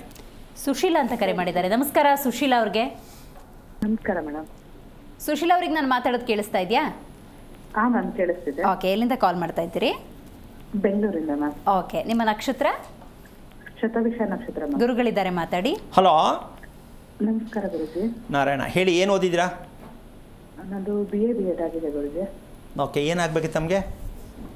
ನಂದು ಮಂತ್ಲಿ ಪ್ರಾಬ್ಲಮ್ ಈಗ 1 ಇಯರಿಂದ ಸ್ಟಾರ್ಟ್ ಆಗಿದೆ ಗುರುಜಿ. ಯಾವುದು ಪ್ರಾಬ್ಲಮ್ಮು? ಸ್ಕ್ಯಾನಿಂಗ್ ಪೀರಿಯಡ್ ಪ್ರಾಬ್ಲಮ್ ಗುರುಜಿ. ಹಾಂ. ಅದು ಸ್ಕ್ಯಾನಿಂಗು ಎಕ್ಸ್ರೇ ಎಲ್ಲ ಮಾಡಿಸಿ ಎಲ್ಲ ಇದು ಮಾಡಿದೀನಿ. ಓಕೆ, ಮೊದಲೆಲ್ಲ ಒಂದು 1 ಇಯರ್ ಆಯ್ತು ಸ್ಟಾರ್ಟ್ ಆಗೋ ಥರ. ಸೊ ಏನು ಪ್ರಾಬ್ಲಮ್ ಇಲ್ಲ ಅಂತ ಹೇಳಿದ್ರು. ಮತ್ತೆ ಇನ್ನೊಂದ್ಸಲ ಅದೇ ತರ ಸಿಂಟಮ್ಸ್ ಎಲ್ಲ ಬಂದಾಗ ಮತ್ತೆ ಹೋಗಿ ಮತ್ತೆ ಇದು ಮಾಡಿಸಿದಾಗ ಆಪರೇಷನ್ ಮಾಡಿರೋ ಪ್ಲೇಸ್ ಅಲ್ಲಿ ಒಂದು ಗಡ್ಡೆ ತರ ಬಂದಿದೆ. ಅದು ರಿಮೂವ್ ಮಾಡಬೇಕು, ಇಲ್ಲ ಆಪರೇಷನ್ ಮಾಡಬೇಕು ಅಂತಿದ್ದಾರೆ ಗುರುಜಿ. ಅಮ್ಮ, ಮಲ್ಕೊಂಡಾಗ ನಿಮಗೆ ಮೂಗು ಯಾವ ಕಡೆ ಕಟ್ಕೊಳುತ್ತೆ? ಆ ಥರ ಏನು ಇಲ್ಲ ಗುರುಜಿ. ಅಲ್ಲಲ್ಲ, ಮಲ್ಕೊಂಡಾಗ ಒಂದೊಂದ್ಸಲ ನೀನೇ ಉಸಿರಾಟ ತೊಗೊಂಡು ಹಿಂಗೆ ಸ್ಟಾಪ್ ಆಗಿಬಿಟ್ಟಿದೆ ಅಂತ ಮೂಗನ್ನ ಸರಿ ಮಾಡ್ಕೊಳ್ಳೋ ಕಚರ ಆಗತ್ತೆ ಯಾವಾಗಾರ ಅಂತ ಕೇಳ್ತೀನಿ. ಇಲ್ಲ ಗುರುಜಿ, ಆ ಥರ ಏನಿಲ್ಲ. ಓಕೆ, ಮಲ್ಕೊಂಡ ತಕ್ಷಣ ನಿದ್ದೆ ಎಷ್ಟೊತ್ತಿಗೆ ಬರುತ್ತೆ? ಮಲ್ಕೊಂಡೊಂದು 1/4 ಗಂಟೆ ಒಳಗಡೆ ನಿದ್ದೆ ಮಾಡ್ತೀನಿ. ಮಧ್ಯೆ ಎಚ್ಚರಿಕೆ ಆಗೋದು? ಬೆಳಗ್ಗೆ ಒಂದು 4:30 ಇಲ್ಲ 5 o'clock ಥರ ಎಚ್ಚರ ಆಗುತ್ತೆ. ಓಕೆ, ಕೋಪ ಬೇಜಾರು ಎರಡರಲ್ಲಿ ಯಾವ್ದು ಜಾಸ್ತಿ?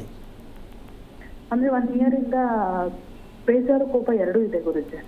ಓಕೆ, ಕನಸು ಬೀಳ್ತಕ್ಕಂಥ ವಿಚಾರಕ್ಕೆ ಹೋದರೆ ಕನಸು ಹೇಗೆ ಅನ್ಸುತ್ತೆ ನಿಮ್ಮ ಪ್ರಕಾರ? ಕನಸು ಒಂದೊಂದ್ಸಲ ಬಿದ್ದ ಕನಸುಗಳು ಜ್ಞಾನ ಇರಲ್ಲ, ಏನ್ ಬಿತ್ತು ಏನಾಯ್ತು ಅಂತ. ಒಂದೊಂದ್ ಟೈಮು ಕನ್ಸುಗಳು ನೆನಪಿರುತ್ತೆ ಗುರುಜಿ. ಅಲ್ಲ, ನಿಮ್ಗೆ ಬೇಜಾರಾಗಲ್ಲ ಏನಕ್ಕೆ ಇಷ್ಟೊಂದು ಕನಸು ಬೀಳುತ್ತೆ ಅಂತ? ಹೌದು, ಅನ್ಕೊಂತೀನಿ. ಓಕೆ, ಒಂದೊಂದ್ ಟೈಮ್ ಬೇಜಾರಾಗುತ್ತೆ, ಒಂದೊಂದ್ ಟೈಮ್ ಏನು ಅಂತ ಗೊತ್ತಾಗಲ್ಲ ಗುರುಜಿ.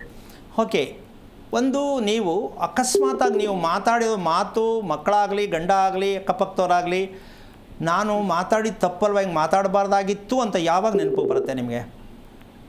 ತುಂಬಾ ಸಲ ನೆನಪು ಬರುತ್ತೆ ಗುರುಜಿ. ನನಗೆ ಈಗ ಒಂದು ಇಯರಿಂದಲೂ ಒಂಥರ ಮಾನಸಿಕವಾಗಿ ನೋವು ಜಾಸ್ತಿ ಅನ್ಸುತ್ತೆ. ಈಗ ಈ ವಿಚಾರ ಈ ವಿಷಯನ ಕುಟುಂಬದಲ್ಲಿ ಬೆಂಕಿ ಹಚ್ಚೋದಕ್ಕೆ ಈ ನಕ್ಷತ್ರ ವರ್ಕ್ ಆಗತ್ತೆ. ಇಡೀ ಕುಟುಂಬನೇ ಬೆಂಕಿ ಹಚ್ಕೊಂಡ್ಬಿಡತ್ತೆ. ಗಂಡ ಹೆಂಡತಿ ಒಮ್ಮತ ಇರೋಕ್ಕಾಗಲ್ಲ. ಹೇಳಿದ ಮಾತು ಮಕ್ಕಳು ಕೂಡ ತದ್ವಿರುದ್ಧವಾಗಿ ನಡೆದುಕೋತಾರೆ. ಈ ಅಮ್ಮ ಏನು ಹೇಳಿದ್ರು ಬೇರೆಯವರು ತಪ್ಪಾಗೆ ಕಾಣಿಸುತ್ತೆ. ಈ ಅಮ್ಮನೇ ಅಳಬೇಕು, ನಾನು ಏನು ಹುಟ್ಟಿದ್ದೆ ತಪ್ಪ, ಇಷ್ಟು ನತದೃಷ್ಟೆ ನಾನು ಅಂತ. ಅಂದರೆ ಈ ಒಂದು ನಕ್ಷತ್ರದಲ್ಲಿ ಈ ದೇಹದಲ್ಲಿ ಉತ್ಪತ್ತಿ. ನಾನು ಎಷ್ಟು ಪ್ರಶ್ನೆ ಕೇಳಿದೆ. ತನ್ನಷ್ಟಕ್ಕೆ ತಾನೇ ಮಾತಾಡ್ತಕ್ಕಂಥದ್ದು, ಕೆಟ್ಟ ಕನಸು ಬೀಳ್ತಕ್ಕಂಥದ್ದು, ಕೆಟ್ಟ ಕನಸು ಬೀಳುವ ಒಂದು ವಿಚಾರ ನಮ್ಮ ಜನಕ್ಕೆ ಇನ್ನೂ ಅರ್ಥ ಆಗಿಲ್ಲ. ಅರೆ ಪ್ರಜ್ಞೆಯಲ್ಲಿರ್ತಕ್ಕಂಥವ್ರಿಗೆ ಕನಸು ಬಿಡೋದು, ಪೂರ್ಣ ಪ್ರಜ್ಞೆ ಇರ್ತಕ್ಕಂಥವ್ರಿಗೆ ಕನಸು ಬಿಡಲ್ಲ. ಇದನ್ನು ಯೋಗ ನಿದ್ದೆ ಅಂತಾರೆ. ನಾವು ಮಾಡ್ತಿರೋದು ರೋಗ ನಿದ್ದೆ. ಯಾರು ಮಾಡ್ತಾರೋ ಅಂದರೆ ದೇಹದಲ್ಲಿ ರೋಗ ಉಲ್ಬಣ ಜಾಸ್ತಿ ಇದೆ ಅಂದವ್ರಿಗೆ ಅರಪ್ರಜ್ಞಾ ವ್ಯವಸ್ಥೆಯಲ್ಲಿ ನಿದ್ದೆ ಬರುತ್ತೆ. ಕಣ್ಣು ಮುಚ್ಚಿದ್ರೆ ಹಾವು ಬರುತ್ತೆ, ಕಳ್ಳ ಬತ್ತಾನೆ, ಓಡೋದಂಗೆ ಆಗುತ್ತೆ, ಬಂದು ಅಮುಕ್ತಂಗೆ ಆಗುತ್ತೆ, ಉಸಿರಿಡ್ಕೊಂಡಂಗೆ ಆಗುತ್ತೆ. ಅಮ್ಮ 3-4 ಪೇಜ್ ಬರೀಬೋದು ಇದ್ರ ವಿಷಯದಲ್ಲಿ. ಈ ಕನಸು ಅಂತಕ್ಕಂಥದ್ದಕ್ಕೂ ನಾವು ಹೋಗ್ಬಿಟ್ಟು ಯಂತ್ರ ಹಾಕಿಸ್ಕೋಬೇಕು, ಅಲ್ಲಿಗೆ ಹೋಗ್ಬೇಕು, ಇಲ್ಲಿಗೆ ಹೋಗ್ಬೇಕು, ಮೇಲ್ಗಡೆ ಏನೋ ಸರಿ ಇಲ್ಲ, ಮನೆ ಸರಿ ಇಲ್ಲ, ಈ ಥರ ತಿಳ್ಕೊಂಡು ಮನೆನೂ ಬಿಟ್ಟು ಇನ್ನೊಂದು ಮನೆಗೆ ಹೋದ್ರು ಕನಸಂತೂ ತಪ್ಪಲ್ಲ. ಯಾಕೆಂದರೆ ಇವ್ರದೇ ತಲೆ ಅಲ್ಲೇ ಇರೋದನ್ನು, ಇಲ್ಲಿದ್ದು ತಲೆ ಅದೇನೆ, ಅಲ್ಲೋದ್ಮೇಲೆ ತಲೆನೂ ಅದೇನೆ. ಎಷ್ಟೋ ಜನ ಈಗ ಮನೆಗಳು ಚೇಂಜ್ ಮಾಡಿ ಮಾಡಿ ಮಾಡಿ ಕೊನೆಗೆ ಹೋಗ ಎಲ್ಲ ಮಾಡಾಯ್ತು, ಏನೂ ಮಾಡೋಕ್ಕಾಗಿಲ್ಲ ಅಂತ ಕುತ್ಕೊಂಡ್ಬಿಡ್ತಾರೆ. ಇದೊಂದು ಕ್ಯಾನ್ಸರ್ ರೋಗ ಇದೆ. ಏನು? ವಾಸ್ತು ಸರಿ ಇಲ್ಲ, ಚೇಂಜ್ ಮಾಡಿ. ಹೌದು, ವಾಸ್ತು ಚೇಂಜ್ ಮಾಡಿ ನೀನು ಚೇಂಜ್ ಆಗಿಲ್ವಲ್ಲ. ವಾಸ್ತು ಚೇಂಜ್ ಮಾಡೋಣ. ಯಾರು ಚೇಂಜ್ ಆಗ್ಬೇಕಮ್ಮ? ಫಸ್ಟು ಮನಸ್ಸು. ನಾವು ಚೇಂಜ್ ಆಗದೆ ವಾಸ್ತು ಚೇಂಜ್ ಮಾಡೋ ಏನು ಪ್ರಯೋಜನ? ಇಲ್ಲಿ ಸತ್ಯವಾದ ಸಂಗತಿ ಅಂತಕ್ಕಂಥದ್ದು ಈಗ ನಾನು ಹೇಳಿದ್ದು ನಿಮ್ಗೆ ಅರ್ಥ ಆಯಿತು ಅಂತ ಅನ್ಕೋತೀನಿ. ಆಮೇಲೆ ಊಟ ಮಾಡುವಾಗ ಮಾತು ಯಾಕೆ ಕಷ್ಟ ಆಡ್ತೀರಾ? ಇಲ್ಲ ಗುರುಜಿ, ನಾನು ಮಾತಾಡಲ್ಲ, ಊಟ ತಿನ್ಬೇಕು. ಅಲ್ಲಲ್ಲ, ಒಂದು ನಿಮಿಷ ಕೇಳಿಸ್ಕೊಳ್ಳಿ. ಊಟ ಮಾಡುವಾಗ ನಿಮ್ಮ ಎದುರುಗಡೆ ಏನು ಟಿವಿನಾ, ಮೊಬೈಲಾ, ಯೋಚನೆನಾ, ಯಾವುದು?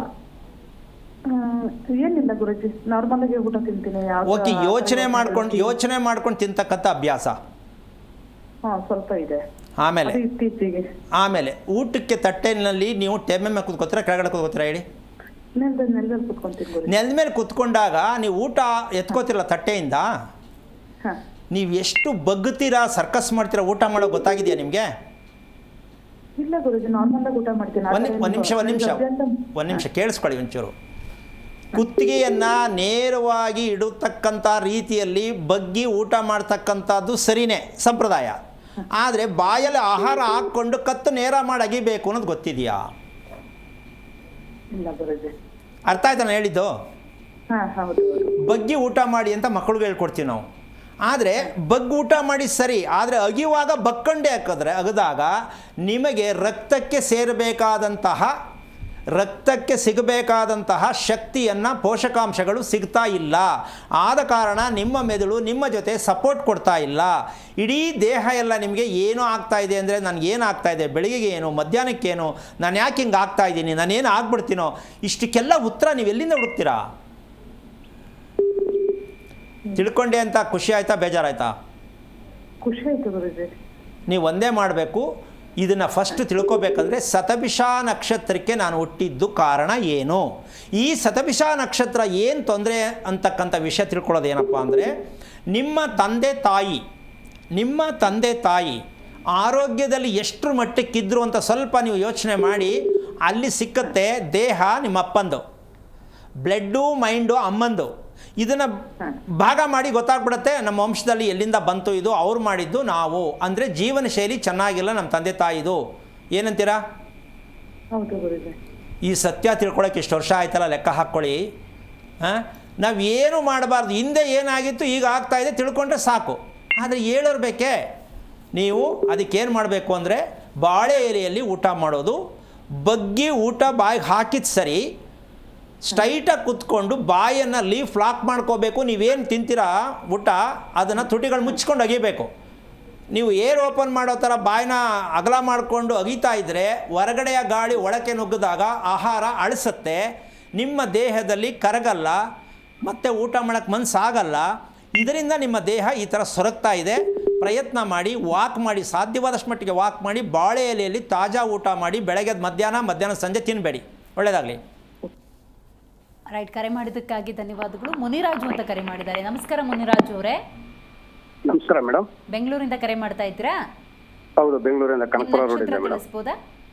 ನನ್ನ ಹೆಸರು ಮುನಿರಾಜು, ಪುಬ್ಬ ನಕ್ಷತ್ರ. ಒಬ್ಬ ನಕ್ಷತ್ರ. ಹಲೋ.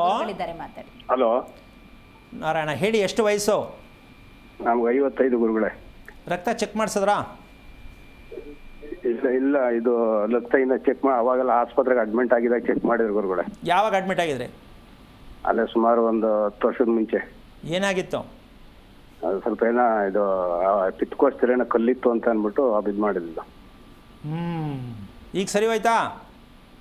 ಇದೆ, ಈಗೇನೋ ಶುರು ಆಯ್ತು. ಬಟ್ ಬೇರೆ ನೀವು ಇದು ನಿಮ್ಮ ಪ್ರೋಗ್ರಾಮ್ ಎಲ್ಲ ನೋಡ್ತಿದ್ದೆಲ್ಲ ಇದಂತ ಆದ್ಮೇಲೆ ಅದು ಯಾಕೋ ಒಂಥರ ಇದು ಬರೋದು. ನೀವು ಹೇಳೋದೆಲ್ಲ ಕರೆಕ್ಟಾಗಿ ಒಳ್ಳೆ ತುಪ್ಪಾಕಿ ಗುಂಡು ಹೊಡೆದಂಗೆ ಹೇಳ್ತಾ ಇದ್ದೀರಿ. ಸುಸ್ತು ಆಗೋದು ನಿಮಗೆ ಹೆಂಗೆ ಕಾಣಿಸುತ್ತೆ? ಸುಸ್ತಾಗತ್ತೆ ನನಗೆ, ಒಂಥರ ಸುಸ್ತು, ಮೈಲಿ ಜಡ ಇದ್ದಂಗೆ ಏನೋ ಒಂಥರ ಮೈ ಬರ. ಅದನ್ನೇ 350 ಪೇಜ್ ಬರೀಬೋದು. ಈಗಮ್ಮ, ಸುಸ್ತು ಅಂತಕ್ಕಂಥ ವಿಚಾರ ಯಾರಿಗಿಲ್ಲ ಬಹುತೇಕ ಇದೆ ಅಲ್ವಾ? ಈ ಸುಸ್ತು ಏನಕ್ಕೆ ಬರುತ್ತೆ ಅಂತಕ್ಕಂಥ ವಿಚಾರನ ನಾವು ತಿಳ್ಕೊಂಡ್ರೆ, ಈಗ ಅವ್ರ ವಯಸ್ಸಿಗನುಸಾರವಾಗಿ ಸುಸ್ತು ಅಂದರೆ ವಯಸ್ಸಾಯ್ತು ಬಿಡ್ರಿ ಅಂತ ಹೇಳ್ಬಿಡ್ತಾಳೆ ಸಾಗಿ. ಅಲ್ಲ, 99 ಆಗಿರಲಿ, ಸಾಯೋದು 5 ನಿಮಿಷ ಆಗಿರಲಿ, ಚೈತನ್ಯ ಭರಿತವಾಗೇ ಒಬ್ಬನಿಗೆ ಚಾಕು ಹಾಕೋ ಮಟ್ಟಕ್ಕೆ ಇರಬೇಕು ನಾವು. ಏನು ಹೇಳ್ತೀಯಮ್ಮ? ಹೌದು.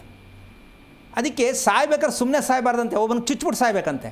ಹಂಗಂದ್ಬಿಟ್ಟು ಚುಚ್ಬಿಟ್ಟು ಸಾಯಬೇಕು ಅಂದರೆ ಅಷ್ಟು ಚೈತನ್ಯ ಭರಿತವಾಗಿರ್ಬೇಕು ನಾವು ವೀಕ್ ಆಗಿಬಿಡ್ತೀವಿ. ನನ್ನ ಕೈಲಿ ಆಗಲ್ಲ, ನನಗೆ ವಯಸ್ಸಾಯಿತು, ನಾವು ಸುಸ್ತು. ಇದೇ ನಮ್ಮ ಆಗಿರ್ತಕ್ಕಂಥದ್ದು. ನಮ್ಮ ದೇಶದಲ್ಲಿ ಧೀರತ್ವದಲ್ಲಿ ಬದುಕಬೇಕು ಅಂತೀವಿ. ಎಲ್ಲಿ ಧೀರತ್ವ ಆಯಿತು ನಂಗೆ ಗೊತ್ತಿಲ್ಲ. ಈ ಸುಸ್ತು ಅಂತಕ್ಕಂಥದ್ದಕ್ಕೆ ಇವ್ರಿಗೆ ಆಲ್ರೆಡಿ ಒಂದು ಪನಿಷ್ಮೆಂಟ್ ಆಗಿದೆ. ಏನು? ಕಲ್ಲು ಉತ್ಪತ್ತಿ ಆಗಿದೆ. ಈ ಕಲ್ಲು ಉತ್ಪತ್ತಿ ಏನಕ್ಕಾಗತ್ತೆ ಅಂತಲೂ ಗೊತ್ತಾಗಿಲ್ವೇ? ಯೂರಿನ್ ಸ್ಪೀಡ್ ಹೋಗ್ತಕ್ಕಂಥದ್ರಲ್ಲಿ ಯಾವ ಕಾರಣಕ್ಕೂ ವಯಸ್ಸಾಗ್ತಾ ಕಮ್ಮಿ ಆಗ್ತಾ ಬರುತ್ತೆ. ಯೂರಿನ್ ಸ್ಪೀಡ್ ನ್ಯಾಚುರಲ್ ಆಗಿ ವಯಸ್ಸು ತಕ್ಕಂತೆ ತುಂಬ ಸ್ಪೀಡಾಗಿ ಹೋದರೆ ಯಾವುದೇ ಸಮಸ್ಯೆಗಳು, ಯೂರಿನ್ ಮೋಷನ್ ಇದೆರಡು ತುಂಬ ಸ್ಪೀಡಲ್ಲಿರಬೇಕು. ನಮಗೆ ಸ್ಪೀಡಲ್ಲಿರಬೇಕು ಅಂತ ಯಾರು ಹೇಳ್ತಾರೆ? ಇದೆಲ್ಲರೂ ಕೋಚಿಂಗ್ ಇದೆಯಮ್ಮ ಇದಕ್ಕೆ? ಮತ್ತು ಹೆಂಗ್ರಿ ಬದುಕ್ತೀರಾ? ನೀವು ಎಲ್ಲಿಗೆ ಹೋದ್ರೂ ಕೋಚಿಂಗ್ ಇಲ್ಲ. ಬನ್ನಿ, ನಾವು ಹೇಳ್ಕೊಡ್ತೀವಿ ಕೋಚಿಂಗು. ಔಷಧಿ ಇಲ್ಲದೆ ಬದುಕುವುದು ಹೇಗೆ? ಬನ್ನಿ, ಕಮಾನ್. ಮುರ್ಕೊಂಡಾಗ, ಇದಾದಾಗ, ಆಪ್ರೇಷನ್ ಆದಾಗ ಡಾಕ್ಟರ್ ಹತ್ರ ಹೋಗೋಣ. ಎಲ್ಲದಕ್ಕೂ ರೋಗ ಅಂತ ಹೆಸರು ಯಾಕೆ ಇಟ್ಕೋತೀರಾ ನೀವು? ಈಗಲೂ ನಿಮಗೆ ಯಜಮಾನ್ರೆ ಹೇಳಿ, ಕೇಳಿಸ್ತಾ ಇದೆಯಾ? ಹೇಳಿ ಕೇಳಿಸ್ತದೆ. ಹೇಳಿ ಗುರುಗಳೇ. ನಾನು ಹೇಳಿದ್ದು ಕೇಳಿಸ್ಕೊಂಡ್ರಾ? ಹಾಂ, ಕೇಳಿಸ್ಕೊಂಡು ಹೇಳಿ. ನೀರು ಕರೆಕ್ಟಾಗಿ ಕುಡಿತಾ ಇದ್ದೀರಾ ಹೇಳಿ? ಹಾಂ, ನೀರು ಕುಡಿತೀನಿ ಗುರುಗಳೇ. ಎಷ್ಟು? ಒಂದು 2 ಬೆಳಗಿನ ಸಾಯಂಕಾಲದಾಗ ಒಂದು 2 ಲೀಟರ್ ಕುಡಿತೀನಿ. ಯಾರು ಹೇಳಿದ್ದು? ಡಾಕ್ಟರ್ ಹೇಳಿದ್ರೆ 2 ಲೀಟರ್ ಕುಡಿ ಅಂತ? ಇಲ್ಲ, ಬಾಯಾರಿಕೆ ಆದಾಗ ಡಾಕ್ಟ್ರ್ ಏನು ಹೇಳಿರಲಿಲ್ಲ. ಬಾಯಾರಿಕೆ ಆದಾಗ ಅದಕ್ಕೆ ಸೇರಿಸ್ಕೊಂಡು ಬೆಳಗಿನ ಸಾಯಂಕಾಲ ತನಕ ಸೇರು 2 ಲೀಟರ್ ಆಗ್ಬೋದು ಅಂತ ನಂದೊಂದಿದು. ನಾಲ್ಗೆ ಒಣಗುತ್ತಾ, ಗಂಟ್ಲು ಒಣಗುತ್ತಾ? ಒಂದೊಂದ್ಸತಿ ನಾಲ್ಗೆ ಒಣಗ್ತದೆ ಗುರುಗಳೇ. ಓಕೆ. ಈಗ ನೀವು ಕೂತ್ಕೊಳ್ತಕ್ಕಂಥ ರೀತಿ, ಕೂತ್ಕೊಳ್ತೀರಲ್ಲ, ಹಾಂ ಹೇಳಿ ಸರ್. ನೀವು ಯೋಚನೆ ಮಾಡಿಕೊಂಡು ಜಾಸ್ತಿ ತಲೆ ಬಗ್ಗಿಸ್ಕೊಂಡು ನೆಲ ನೋಡಿಕೊಂಡು ಯೋಚನೆ ಮಾಡ್ತಾ ಅಭ್ಯಾಸ? ಅದೇ ಇದೆ ಗುರುಗಳೇ, ತುಂಬ ಯೋಚನೆ ಜಾಸ್ತಿ. ಸಾಕು, ಇಷ್ಟು ಸಾಕಲ್ಲ ನಿಮಗೆ? ವಿಷಯ ಗೊತ್ತಾಯ್ತಾ? ಗೊತ್ತಾಯ್ತು ಗುರುಗಳೇ. ನೇರವಾಗಿ ಪ್ರಪಂಚ ನೋಡಿ. ನೀವು ಯಾಕೆ ನೆಲ ನೋಡ್ತೀರಾ? ಪ್ರಪಂಚ ನೋಡ್ಕೊಂಡು ಸ್ಟ್ರೈಟಾಗಿ ಕೂತ್ಕೊಂಡು ದೇವ್ರ ಭಕ್ತಿ ಯಾವ್ದಾರು ಇದ್ದರೆ ಮನೇಲಿ ಟಿ ವಿ ಹಾಕ್ಕೊಂಡು ದೇವ್ರಿಗೆ ಸಂಬಂಧಪಟ್ಟದನ್ನು ಚೆನ್ನಾಗಿ ಕಣ್ಣಲ್ಲಿ ನೀಟಾಗಿ ನೋಡಿ, ಇಲ್ಲ ಕಿವಿ ಕೇಳಿಸ್ಕೊಳ್ಳಿ, ಸ್ಟ್ರೈಟಾಗಿ ಕೂತ್ಕೊಳ್ಳಿ. ಆಮೇಲೆ ಇನ್ನೊಂದು, ನೀರು ಕುಡಿಬೇಕಾದ್ರೆ ಗಟ ಗಟ ಗಟ ಗಟ ಅಂತ ನೀರು ಕುಡಿಬೇಡಿ. ನೀರನ್ನು ಬಾಯಲ್ಲಿ ಇಟ್ಕೊಂಡು ನಿಧಾನಕ್ಕೆ ಒಂದು ಗುಟಕ್ಕೆ ತೊಗೊಂಡು ನೀರು ಕುಡಿಬೇಕು. ಆವಾಗ ನಿಮ್ಗೆ ಏನಾಗುತ್ತೆ, ನಿಮ್ಮ ದೇಹಕ್ಕೆ ಎಷ್ಟು ಬೇಕು ಅಷ್ಟು ಕೇಳ್ತದು. ದಾಬಾಯಿತು ಅಂತ ಗಟಗಟ ಅಂತ ಕುಡಿದ್ಬಿಡ್ದು. ಅದಕ್ಕೆ ಬೇಕಾಗಿರೋ, ನಿಮ್ಮ ದೇಹಕ್ಕೆ ಬೇಕಾಗಿರೋ ನೀರು 2 ಪಟ್ಟು ಜಾಸ್ತಿ ಕುಡಿದ್ಬಿಡ್ತೀರಾ. ನೀವು ಒಟ್ಟಿನಲ್ಲಿ ಯಾರೋ ಹೇಳಿದ್ರು 2 ಲೀಟ್ರ್ ಕುಡಿದ್ರೆ ಒಳ್ಳೆಯದು ಅಂತ ಅದನ್ನೇ ಮಾಡಿದ್ರೆ ಕಷ್ಟ. ನಿಮ್ಮ ವಯಸ್ಸಿಗೆ, ನಿಮ್ಮ ದೇಹಕ್ಕೆ, ನಿಮ್ಮ ಅಭ್ಯಾಸಕ್ಕೆ ತಕ್ಕಂತೆ ನೀರು ಕುಡಿಬೇಕು. ಅದನ್ನು ನಿಮಗೆ ಎಚ್ಚರಿಕೆ ಕೊಡಬೇಕಾದ್ರೆ ನೀವೇನು ಮಾಡಬೇಕು ಅಂದರೆ, ಸ್ಟ್ರೈಟಾಗಿ ತಲೆ ನೇರವಾಗಿ ಇಟ್ಕೊಂಡು ಒಂದು 3/4 ಗಂಟೆ ಶುರು ಮಾಡಿ, ಅರ್ಧ ಗಂಟೆ ಶುರು ಮಾಡಿ, 20 ನಿಮಿಷ ಶುರು ಮಾಡಿ, ಸ್ಟ್ರೈಟಾಗಿ ಕೂತ್ಕೊಳ್ಳಿ. ಆಮೇಲೆ ನಡಿಬೇಕಾದ್ರೂ ಅಷ್ಟೇ ತಲೆ ಬಗ್ಗಿಸ್ಕೊಂಡೇ ನಡೀತೀರಾ ನೀವು. ಹೌದು ತಾನೇ? ಹೌದೌದು ಗುರುಗಳೇ. ಇದು ಪುಬ್ಬ ನಕ್ಷತ್ರದ ಹಣೆ ಬರ, ತಲೆ ಎತ್ತದೇ ಇಲ್ಲ. ಅದಕ್ಕೆ ತುಂಬ ಸಾಫ್ಟಪ್ಪ ಅವನು, ದೇವ್ರ ಥರ ಅಂತಾರೆ. ನಾನು ಏನು ದೇವ್ರು ಮಾಡ್ತಾರೆ, ಯಾರಿಗೆ ದೇವ್ರು ಹೇಳ್ತಾರೆ? ಜಾಸ್ತಿ ಮಾತಾಡ್ತಾರೆ ದೇವರು. ಅಷ್ಟು ಮಾಡಿ ಅಭ್ಯಾಸಗಳನ್ನ ಸರಿ ಮಾಡಿ, ಒಳ್ಳೆಯದಾಗಲಿ. ಖಂಡಿತ. ಕರೆ ಮಾಡಿದ್ದಕ್ಕಾಗಿ ಧನ್ಯವಾದಗಳು. ಗುರುಗಳ ಇವತ್ತಿನ ವಿಚಾರಕ್ಕೆ ಬರೋದಾದರೆ, ಬಲಗಾಲಿಟ್ಟು ಮನೆ ಒಳಗೆ ಬಾರಮ್ಮ, ನಮ್ಮ ಮನೆ ನಿನ್ನಿಂದ ಬೆಳಗಬೇಕು ಅಂತ ಹೇಳುವಂಥವ್ರು ಯಾರು ಅಂದರೆ ಆ ಮನೆಗೆ ಬಲಗಾಲಿಟ್ಟು ಬಂದವರೇ, ಅಂದರೆ ಅವ್ರ ಅತ್ತೆ ಆಗಿರ್ತಾರೆ, ಅವರು ಸೊಸೆ ರೂಪದಲ್ಲೇ ಬಂದಿರೋದು, ಅವರು ಹೊಸ ಸೊಸೆನ ಕರೀತಾರೆ, ಅವರಿಬ್ಬರ ನಡುವೆ ತಿಕ್ಕಾಟ ಬರುತ್ತಲ್ಲ. ಇಲ್ಲಿ ಒಂದು ಉದಾಹರಣೆ ಕೊಟ್ಬಿಡ್ತೀನಿ ನಾನು. ಏನಪ್ಪ ಅಂತಂದರೆ, ಸಾಮಾನ್ಯವಾಗಿ ಈ ಸನ್ನಿವೇಶ ನಾನು ಬಳಸಲೇಬೇಕಾಗತ್ತೆ. ಮೊದಲನೇ ರಾತ್ರಿಗೆ ಹುಡುಗಿ ಅಂದರೆ ಹೆಣ್ಣು ಗಂಡನಿಗೆ ಹಾಲು ತಂದು ಕೊಡುವಂಥ ವಾಡಿಕೆ ಪದ್ಧತಿ ಇಟ್ಕೊಂಬಂದಿದ್ದಾರೆ. ಈಗ ಹಾಲು ಕೊಟ್ಟರೆ ಅವತ್ತು ರಾತ್ರಿ ನಡೆಯೋದೇ ಬೇರೆ. ಈಗ ಹಾಲು ಹೆಣ್ಣಿಗೆ ಗಂಡು ಕೊಟ್ಟರೆ ಈಗ ಪ್ರಸ್ತುತಲ್ಲಿ ಇಂದ ನಡ್ಕೊಂಡು ಬಂತಲ್ಲ, ಅದಲ್ಲ, ವಿರುದ್ಧವಾಗಿ ಅಂದರೆ ಮಂಕುತನ ಬರುವಂತಹ ಹಾಲು ಇದು. ಒಪ್ಕೋಬೋದಾ? ಯಾಕೆ ಈಗ ಮಂಕುತನ ಬಂದರೆ ಕತೆ ಏನು, ಮದುವೆ ಯಾಕಾಗಿದ್ದು ಪ್ರಶ್ನೆ ಶುರುವಾಗತ್ತೆ. ಇದ್ಯಾಕೋ ಸರಿ ಹೋಗ್ತಾ ಇಲ್ಲ ಅಂತ ಬೆಳಗ್ಗೆ ಏನು ಬೇಕಾದ್ರೆ ಆಗ್ಬೋದು ಅಥವಾ ಆಗಲೇಬೇಕು ಅಂತ ಕಾನೂನಿಲ್ಲ. ಇನ್ ಕೇಸ್ ನಾವು ಅನ್ಕೊಂಡಿದ್ದೇ ಬೇರೆ, ಇಲ್ಲಾಗಿದ್ದೇ ಬೇರೆ ಅಂದಮೇಲೆ ಗಂಡ ಹೆಂಡತಿ ಹೆಂಗೆ ಚೆನ್ನಾಗಿರ್ತಾರೆ ಏನಮ್ಮ? ಇದು ಕುತ್ರ ಎಲ್ಲಿ ಜ್ಯೋತಿಷದ ಹತ್ರ ಇದೆಯಾ? ಇಲ್ಲ. ಕಾರಣ ಏನಕ್ಕೆ ಈ ವಿಚಾರ ಹೇಳಿದೆ ಅಂದರೆ, ನಾವು ಕುಡಿಯುತ್ತಿರುವುದು ಸೀಮೆ ಹಸುವಿನ ಹಾಲು. ಇದರಲ್ಲಿ ನಮ್ಮ ದೇಹದಲ್ಲಿ ಅತಿ ಸೂಕ್ಷ್ಮವಾಗಿರ್ತಕ್ಕಂಥ ಜೀವಕೋಶಗಳು ಮಂಕಾಗಿ ವಯಸ್ಸಾದ ರೀತಿಯಲ್ಲಿ ಕುಗ್ತಾ ಇದೆ. ಇದು ಮಕ್ಕಳಿಗೂ ಹಾಲು ಕೊಡೋದ್ರಿಂದ ಮಕ್ಕಳು ಕೂಡ ಚಟುವಟಿಕೆ ಕಮ್ಮಿ ಆಗುತ್ತೆ. ಹಾಲು ಕೊಟ್ಟರೆ ಒಳ್ಳೆಯದು, ಹಾಲು ಕುಡಿದ್ರೆ ಮಕ್ಕಳಿಗೆ ಒಳ್ಳೆಯದು. ಇನ್ನು ಅದು ಬಿಟ್ಟರೆ ಮಕ್ಕಳಿಗೆ ಇನ್ನೇನು ಕೊಡೋಣ ಸ್ವಾಮಿ ಅಂದರೆ ನಾನೇನು ಹೇಳೋಕ್ಕಾಗಲ್ಲ. ನಾವು ತಿಳ್ಕೊಳ್ತಾ ಇರ್ತಕ್ಕಂಥದ್ದು ನಾವು ಎಷ್ಟು ಮುಂದೆ ಹೋಗ್ಬಿಟ್ಟಿದ್ದೀವಿ, ತಪ್ಪು ಎಷ್ಟು ಮಾಡ್ಕೊತಾ ಇದ್ದೀವಿ. ಮೊದಲು ನಾಡ ಹಸು ಹಾಲು ಇತ್ತು, ಹೌದು, ಅದು ಓಡಾಡ್ಕೊಂಡು ಬರ್ತಿತ್ತು, ಅದು ಆರೋಗ್ಯವಾದ ಹಾಲು.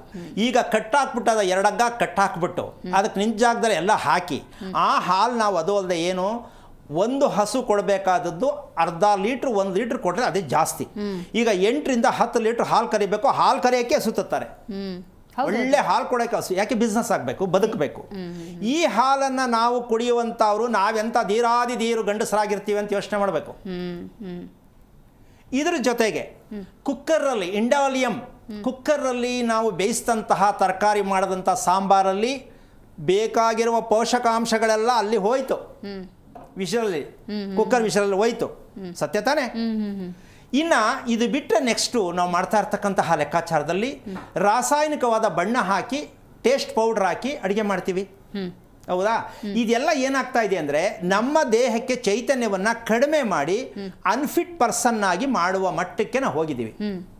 ಈಗ ಜ್ಯೋತಿಷಿಗಳ ಹತ್ರ ಹೋಗ್ಬಿಟ್ಟು ಈ ಗಂಡಿಗೆ ಹೆಣ್ಣು ಮಾಡ್ಬೋದಾ ಅಂತ ಶಾಸ್ತ್ರ ಕೇಳಿದ್ರೆ ಆ ಗಂಡು ಏನು ತಿಂತಾನೆ, ದೇಹ ಏನಾಗಿದೆ ಅಂತ ಜ್ಯೋತಿಷಿ ಗೊತ್ತಾ? ಇಲ್ಲ ಇಲ್ಲ. ಮತ್ತೆ ಹೆಂಗೆ ಮದುವೆ ಮಾಡ್ತೀರಾ ನೀವು? ಇದು ತಾನೇ ಮಾಡ್ತಾರ ವಿವೇಕ್ತನ. ಅವ್ರು ಹೇಳಿದ್ರು ಈ ಹೆಸರಿಗೆ ಈ ಹೆಸರು ಹೊಂದಾಣಿಕೆ, ಮದುವೆ ಮಾಡಿ ಏನು ಮಣ್ಣು ಮದುವೆ ಆಗೋದು, ಏನು ಆಗೋದೇ ಇಲ್ಲ ಅಲ್ಲಿ. ನಿಮ್ಮ ಕಲ್ಪನೆಯಲ್ಲಿ ಮದುವೆ ಆಗಿರ್ಬೋದು, ಬಟ್ ಅವ್ರಿಗೆ ಮದುವೆ ಆದ್ರೂ ಅವ್ರ ಕಲ್ಪನೆ ಸಕ್ಸಸ್ ಆಗಲ್ಲ. ಅದು ಯಾವುದೇ ಇರ್ಬೋದು, ಹೌದಲ್ಲ ನಮ್ಮ? ಮದುವೆ ಮಾಡ್ಕೊಳ್ಳೋದೇನಕ್ಕೆ? ಕಲ್ಪನೆಗೆ.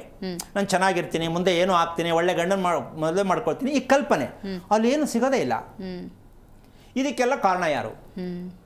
ನಿಮ್ಮ ಮನೆಯಲ್ಲಿ ನಡೆಯತಕ್ಕಂತಹ ಎಲ್ಲ ವಿಚಾರಗಳಲ್ಲಿ ನಾವು ಒಂದನ್ನಾರು ತಿಳ್ಕೊಳ್ಳೋಕೆ ಪ್ರಯತ್ನ ಪಟ್ಟರೆ ಆಲ್ಟ್ರೇಷನ್ ಆಗ್ತಾ ಹೋಗುತ್ತೆ. ಗುರುಗಳೇ, ನೀವು ಹೇಳಿದ ಪದ್ಧತಿಯನ್ನು ಅನುಸರಿಸುವುದು ಈ ದಿನಗಳಲ್ಲಿ ಕಷ್ಟ ಸಾಧ್ಯ ಅಲ್ವಾ ಅಂತ ಅಂತ ಅನುಭವಿಸ್ಲೇಬೇಕು. ಅಲ್ಲ, ಒಂದು ವಿಷಯ ಅಮ್ಮ, ಈಗ ನಮಗೆ ಈಗ ಎಲ್ಲಿಂದ ತರೋಣ? ಹಾಲು ಹಸು ತಂದ್ಬಿಟ್ಟು ಕಟ್ಟಕ್ಕಾಗತ್ತಾ? ಪ್ರಶ್ನೆ ಬರುತ್ತೆ. ಹೌದೌದು. ಅದಕ್ಕೆ ಏನು ಮಾಡಬೇಕಾಗತ್ತೆ? ಅದಕ್ಕೆ ಆಲ್ಟ್ರೇಷನ್ ಏನು? ಪರ್ಯಾಯ. ಅದಕ್ಕೆ ಪರಿವರ್ತನೆ ಏನು ಮಾಡ್ಕೋಬೇಕು ಅಂದರೆ, ಮನುಷ್ಯ ಹಾಲು ಕುಡಿಯುವಂಥದ್ದಕ್ಕೆ ನಿದ್ದೆ ಬರೋಕ್ಕೆ ಕುಡಿಯೋ, ರಾತ್ರಿ ಮಲಗುವ ಒಂದು ಗ್ಲಾಸ್ ಹಾಲು ಕುಡಿರಿ ಅಂತ ಡಾಕ್ಟರ್ ಹೇಳ್ತಾರೆ. ಅಪ್ರಾಣಿ ಅದು ಎಲ್ರಿಗೂ ಆಗಲ್ಲ. ನಿದ್ದೆ ಕೆಡ್ತದದು, ನಿದ್ದೆ ಕೆಡಿಸುತ್ತೆ ಹಾಲು. ಅಂದರೆ ಹಾಲು ಕುಡಿಬೇಕು ಅಂತ ಡಾಕ್ಟರ್ ಹೇಳಿದ್ರೆ ಹೊರತು ಹಾಲಿನ ಪ್ರಮಾಣ ಎಷ್ಟಿರಬೇಕು, ಹಾಲು ಹೇಗೆ ಕುಡಿಬೇಕು, ಎಷ್ಟು ಸಮಯದಲ್ಲಿ ಕುಡಿಬೇಕು, ಎಷ್ಟೊತ್ತು ಕುಡಿಬೇಕು ಇಲ್ಲ. ನೀವು ಯಾವಾಗಲೂ ಇಷ್ಟ ಬಂದಾಗ ಕುಡಿತಾ ಇರ್ತಕ್ಕಂಥ ಲೆಕ್ಕಾಚಾರ ಹಾಕ್ತೀರ. ಅದಕ್ಕೋಸ್ಕರವಾಗಿ ರಾತ್ರಿಯನ್ನು ಬಳಸುವುದನ್ನು ನಮಗೆ ತಿಳಿದೇ ಇದ್ದಾಗ, ರಾತ್ರಿ ಬಳಸುವುದು ಅಂತ ನಿಜಕ್ಕೂ ಗೊತ್ತಿಲ್ಲ ಅಮ್ಮ, ರಾತ್ರಿಯನ್ನು ಬಳಸುವುದು ನಮಗೆ ಗೊತ್ತಿಲ್ಲ, ಗೊತ್ತಾಗಿಲ್ಲ. ಏನು ಅದು ಅಂದರೆ, ಒಬ್ಬ ವ್ಯಕ್ತಿ ಬೆಡ್ಡಲ್ಲಿ ಮಲಗಬೇಕಾದ್ರೆ ನಿದ್ದೆಯಲ್ಲಿ ನಾನು ಮಲಗ್ತಾ ಇದ್ದೀನಿ ಅಂತ ಬೇಕಾದ್ರೆ ಮನಸ್ಸು ಹೇಗಿರಬೇಕು ಅಂತ ಹೇಳ್ತೀನಿ. ನಿಮ್ಮ ಪ್ರಕಾರ ಏನಿರಬೇಕಮ್ಮ ಮನಸ್ಸು? ನಿಶ್ಚಿಂತೆಯಿಂದ, ಸಚ್ಚಿಂತನೆ ಅಂತಾರೆ. ಯಾವುದೂ ನಮ್ಮ ಮೈಂಡಿಗೆ ಬರಬಾರ್ದು ಅಂತ ನಾವು ಹೇಳ್ತೀವಿ ಅಷ್ಟೇ. ಅಲ್ಲಿ ಮಲಕೊಂಡಾಗ ಅವ್ರು ಕೇಳಬೇಕು, ಅವ್ರ ಚಿಂತೆ ಎಲ್ಲೆಲ್ಲಿ ಹೋಗಿರುತ್ತೆ, ಹೌದಲ್ಲಮ್ಮ? ಇರ್ತಕ್ಕಂಥ ಸತ್ಯ. ಈಗ ಸಚ್ಚಿಂತನೆ ಬರಬೇಕು ಅಂತ ನಾನು ಹೇಳ್ತೀನಿ. ಪ್ರವಚನದಲ್ಲೂ ಕೂತ್ಕೊಂಡು ಹೇಳ್ತಾರೆ, ಭಾಷಣ ಮಾಡೋರು ಹೇಳ್ತಾರೆ, ಗ್ರಂಥಗಳಲ್ಲೂ ಇದೆ, ಇದೇ ಇರೋಲ್ಲ. ಆದರೆ ಬರಲ್ವೇ? ಅವ್ರಿಗೆ ಉತ್ತರ ಕೊಡಿ ಯಾರು? ನಾನು ಕೇಳ್ತೀನಿ, ಎಂಥ ಧರ್ಮಗ್ರಂಥಗಳು ಇದಕ್ಕೆ ಉತ್ತರ ಕೊಡಿ. ನೀವು ಹೇಳ್ತಾ ಇರೋದು ಅದು ಸುಳ್ಳು ಅಂದರೆ ಅಲ್ಲಿರೋ ತಪ್ಪಲ್ಲ, ಸುಳ್ಳು ಅಲ್ಲ, ನೀವು ಹೇಳ್ತಿರೋ ರೀತಿ ಸುಳ್ಳು. ವೇದ ಉಪನಿಷತ್ ಗ್ರಂಥಗಳು, ನಾವೇನು ಶ್ರೇಷ್ಠವಾದ ಗ್ರಂಥಗಳಿದೆಯಮ್ಮ, ಆ ಗ್ರಂಥಗಳಿಗೆ ಅವಮಾನ ಮಾಡ್ತಾ ಇದ್ದೀವಿ.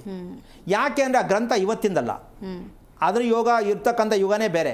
ನಾವಿರೋದು ಕಲಿಯುಗದಲ್ಲಿ, ನಾವು ಒಂದು ಕಾಲಲ್ಲಿ ನಿಂತಿರೋದು ಅಲ್ವಾ. ಅದಕ್ಕೆ ಈ ಕಲಿಯುಗದ ಮಹತ್ವ ಏನು ಹೇಳುತ್ತೆ, ಇದ್ರ ಮಧ್ಯದಲ್ಲಿ ಒಂದು ಮಾತು ಹೇಳ್ಬಿಡ್ತೀನಿ. ಅಂದರೆ ಒಂದು ಹೆಣ್ಣಿಗೆ 2 ಮದುವೆಗಳಾಗಲೇಬೇಕು, ಕಲಿಯುಗದ ಧರ್ಮ. ಒಂದು ಹೆಣ್ಣಿಗೆ 2 ಮದುವೆಗಳಾಗಲೇಬೇಕು, ಇಲ್ಲ ಜೀವನದಲ್ಲಿ ಅದು 2 ಅಂತ ಹೇಳ್ತೀನಿ, ಹೆಣ್ಣಿಗೆ ಅಂತ ಸ್ವಲ್ಪ ಮರ್ಯಾದೆ ಉಳ್ಕೊಳ್ಳಿ, ಹೆಣ್ಮಕ್ಳಿಗೆ ಅಂತ. ಗಂಡಿಗೆ ಹಲವಾರು ಸ್ತ್ರೀಯರು ಬೇಕು. ಅಂದರೆ ಚಪಲತೆಯ ಜೀವನದಲ್ಲಿ ಕಲಿಯುಗದಲ್ಲಿದೆ. ಇನ್ನಕ್ಕಿನ್ನ ದೊಡ್ಡ ದುರಂತ ಏನು ಕಲಿಯುಗದ್ದು ಅಂದರೆ, ಹೆಣ್ಣು ಆಗಲಿ ಗಂಡಾಗಲಿ ತಂದೆ ತಾಯಿಗಳ ಅಂಡರ್ಟೇಕಲ್ಲಿ ಮದುವೆಗಳಾಗುವುದಕ್ಕೆ ಸಾಧ್ಯನೇ ಇಲ್ಲ, ಸ್ವತಂತ್ರವಾಗಿ ಅವ್ರುಗಳೇ ಮದುವೆ ಮಾಡ್ಕೊಳ್ತಾರೆ ಅಂತಕ್ಕಂಥ ಇತಿಹಾಸ ಇರ್ತಕ್ಕಂಥ ಸತ್ಯ. ಈಗ ನಾವು ಹೆಣ್ಣು ನೋಡಿ ಗಂಡು ಹುಡುಕಿ ಹೆಣ್ಣು ಹುಡುಕಿ ಮದುವೆ ಮಾಡ್ತೀವಿ ಅಂತ ಅಪ್ಪ ಅಮ್ಮ ಕನ್ಸು ಕಾಣ್ತಾರಲ್ಲ, ಅಮ್ಮ ಜಾಗ ಇಲ್ಲ, ಬಿಟ್ಬಿಡ್ಬೇಕು. ಯಾಕೆಂದ್ರೆ ನಾವು ಆ ರೇಂಜ್ ಹೊಟ್ಟೋಗಿದ್ದೀವಿ. ಈಗ ಇವ್ರು ಬಲವಂತವಾಗಿ ಹಿಡಿದು ಕಟ್ಟಿದ್ರೆ ಇವ್ರ ಪ್ರಕಾರ ಒಂದು, ಅವ್ರ ಪ್ರಕಾರ ಒಂದು, ವ್ಯತ್ಯಾಸ ಆಗ್ಬಿಡುತ್ತೆ. ಅಯ್ಯಯ್ಯೋ ಹಿಂಗಾಯ್ತಲ್ಲ ಅಂದರೆ ಏನು ಮಾಡೋಕ್ಕಾಗಲ್ಲ, ಕಾಲ ಮೀರಿ ಹೋಗಿ. ಅದಕ್ಕೆ ನಾವು ನಮ್ಮ ಎಚ್ಚರಿಕೆ ಏನು ಮಾಡ್ಕೋಬೇಕಾಗಿತ್ತು ಈ ಕಾರ್ಯಕ್ರಮದಲ್ಲಿ. ಸಂದೇಶ ಏನಪ್ಪ ಅಂತಂದರೆ, ಅವ್ರು ಹೇಳಿದ ಸರಿ, ನಾವು ಓದಿರೋದು ಸರಿ, ನಾವು ತಿಳ್ಕೊಂಡಿರೋದು ಸರಿ, ಇದು ಮೊದಲು ಬಿಡಬೇಕು. ಇನ್ಯಾವ ಸರಿ, ನೀವು ಈ ರೀತಿ ಬದಲಾವಣೆಗೆ ಪ್ರಯತ್ನ ಮಾಡಿ. ಆ ಪ್ರಯತ್ನ ಮಾಡಬೇಕು ಅಂದರೆ ನಿಮ್ಮ ಊಟ ಮಾಡ್ತಕ್ಕಂತಹ ವಿಧಾನವನ್ನು ಸರಿಪಡಿಸ್ಕೊಳ್ಳೋದ್ರಿಂದ, ಊಟ ಮಾಡುವ ವಿಧಾನವನ್ನು ಸರಿಪಡಿಸ್ಕೊಳ್ಳೋದ್ರಿಂದ ನಾವು ಏನೇ ಕಾರಣಕ್ಕೂ ಇನ್ನೊಬ್ಬರ ಮೇಲೆ ಅವಲಂಬಿಸ್ಕೊಳ್ಳದೆ ಬದುಕಬಹುದು. ಏನು ಹೇಳ್ತೀಯಮ್ಮ? ಖಂಡಿತ ಗುರುಗಳೇ. ಜೀವನ ಅಂತಕ್ಕಂಥದ್ದು ಇನ್ನೊಬ್ಬರಿಗೋಸ್ಕರವಾಗಿ ಇನ್ನೊಬ್ಬರಿಂದ ಬದುಕ್ತೀನಿ ಅನ್ನೋದು ಬಿಡಬೇಕು. ನಮ್ಮ ಬದುಕು ನಮ್ಮ ಕೈಯಲ್ಲೇ ಇರಬೇಕು ಅಂದರೆ ನಾವು ಯಾವ ರೀತಿ ಕ್ರಮವನ್ನು ಅನುಸರಿಸಬೇಕು ಅಂತಕ್ಕಂತಹ ಒಂದು ವಿಚಾರಕ್ಕೆ ಬರ್ತಕ್ಕಂತಹ ಲೆಕ್ಕಾಚಾರಕ್ಕೆ ಎರಡನೇ ವಿಷಯ ಒಂದು ಚುಟುಕ ಹೇಳ್ಬಿಡ್ತೀನಿ. ಈ ಜ್ಯೋತಿಷ್ಯ ಅಂತಕ್ಕಂಥದ್ದು ಏನಿದೆ ಅಮ್ಮ, ಈ ಜ್ಯೋತಿಷ್ಯಕ್ಕೂ ಈ ಭೂಮಿಗೂ ನಿಕಟವಾದ ಸಂಬಂಧನೇ ಆಗಿಲ್ಲ ನಮ್ಗಿನ್ನೂ. ಇಲ್ಲಿ ದೊಡ್ಡ ಸಮಸ್ಯೆ ಆಗ್ಬಿಟ್ಟಿದೆ. ಗ್ರಹಗಳು ಅಂತಕ್ಕಂಥದ್ದು ನಿನ್ನೆ ಕೂಡ ಅದನ್ನೇ ಹೇಳಿದೆ, ಗ್ರಹಗಳು ಅಂತಕ್ಕಂಥದ್ದು ಭೂಮಿ ಆಗಿದೆ, ನಕ್ಷತ್ರ ಅಂತಕ್ಕಂಥದ್ದು ಸೂರ್ಯ ಆಗಿದೆ.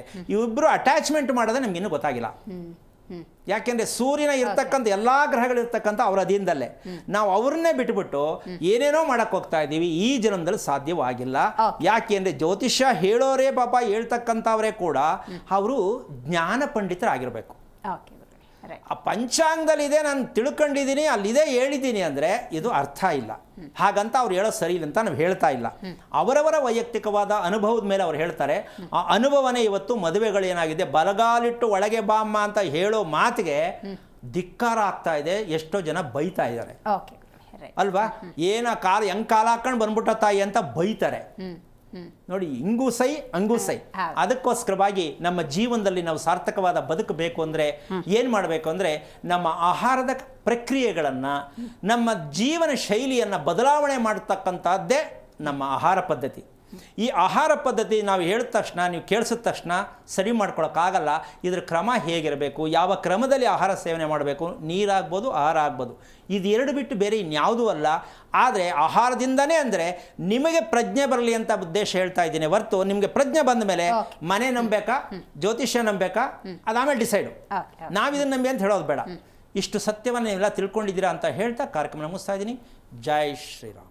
ಖಂಡಿತ ಗುರುಗಳೇ, ಕಾರ್ಯಕ್ರಮದಲ್ಲಿ ಭಾಗಿಯಾಗಿದ್ದಕ್ಕಾಗಿ ಧನ್ಯವಾದಗಳು. ಒಟ್ಟಾರೆ ನೋಡಿ, ಒಂದೊಳ್ಳೆ ಊಟ ಅಥವಾ ಭೋಜನ ಅನ್ನೋದು ಸಚ್ಚಿಂತನೆ ಹತ್ರ ಯಾವ ರೀತಿ ತೊಗೊಂಡು ಹೋಗುತ್ತೆ, ನಮ್ಮ ಆರೋಗ್ಯವನ್ನು ಹೇಗೆ ಸುಧಾರಿಸುತ್ತೆ ಅನ್ನೋದನ್ನು ಈ ಕಾರ್ಯಕ್ರಮದ ಮೂಲಕ ನೀವೆಲ್ಲರೂ ತಿಳ್ಕೊಂಡಿದ್ದೀರಿ ಅಂತ ಭಾವಿಸ್ತಾ ಇವತ್ತಿನ ಕಾರ್ಯಕ್ರಮವನ್ನು ಮುಗಿಸೋಣ. ನೋಡ್ತಾ ಇರಿ ಜೀ ಕನ್ನಡ ನ್ಯೂಸ್, ಸತ್ಯವೇ ಸುದ್ದಿಯ ಜೀಪಾಡ. ಹೆಚ್ಚಿನ ಮಾಹಿತಿಗಾಗಿ ಸಂಪರ್ಕಿಸಿ ಶ್ರೀಮಾನ್ ಶ್ರೀ ಪುರುಷೋತ್ತಮ್ ದೇಶಿಕ್ ಗುರೂಜಿ, ಶ್ರೀ ಧರ್ಮ ಮಾರ್ಗ ಕಚೇರಿ, ಸಂಖ್ಯೆ 532, ಮಲಥಳ್ಳಿ ಮುಖ್ಯ ರಸ್ತೆ, ಬೆಂಗಳೂರು 560056. ಸಂಪರ್ಕಿಸಿ 9108258834, 8618915231, 9019493937.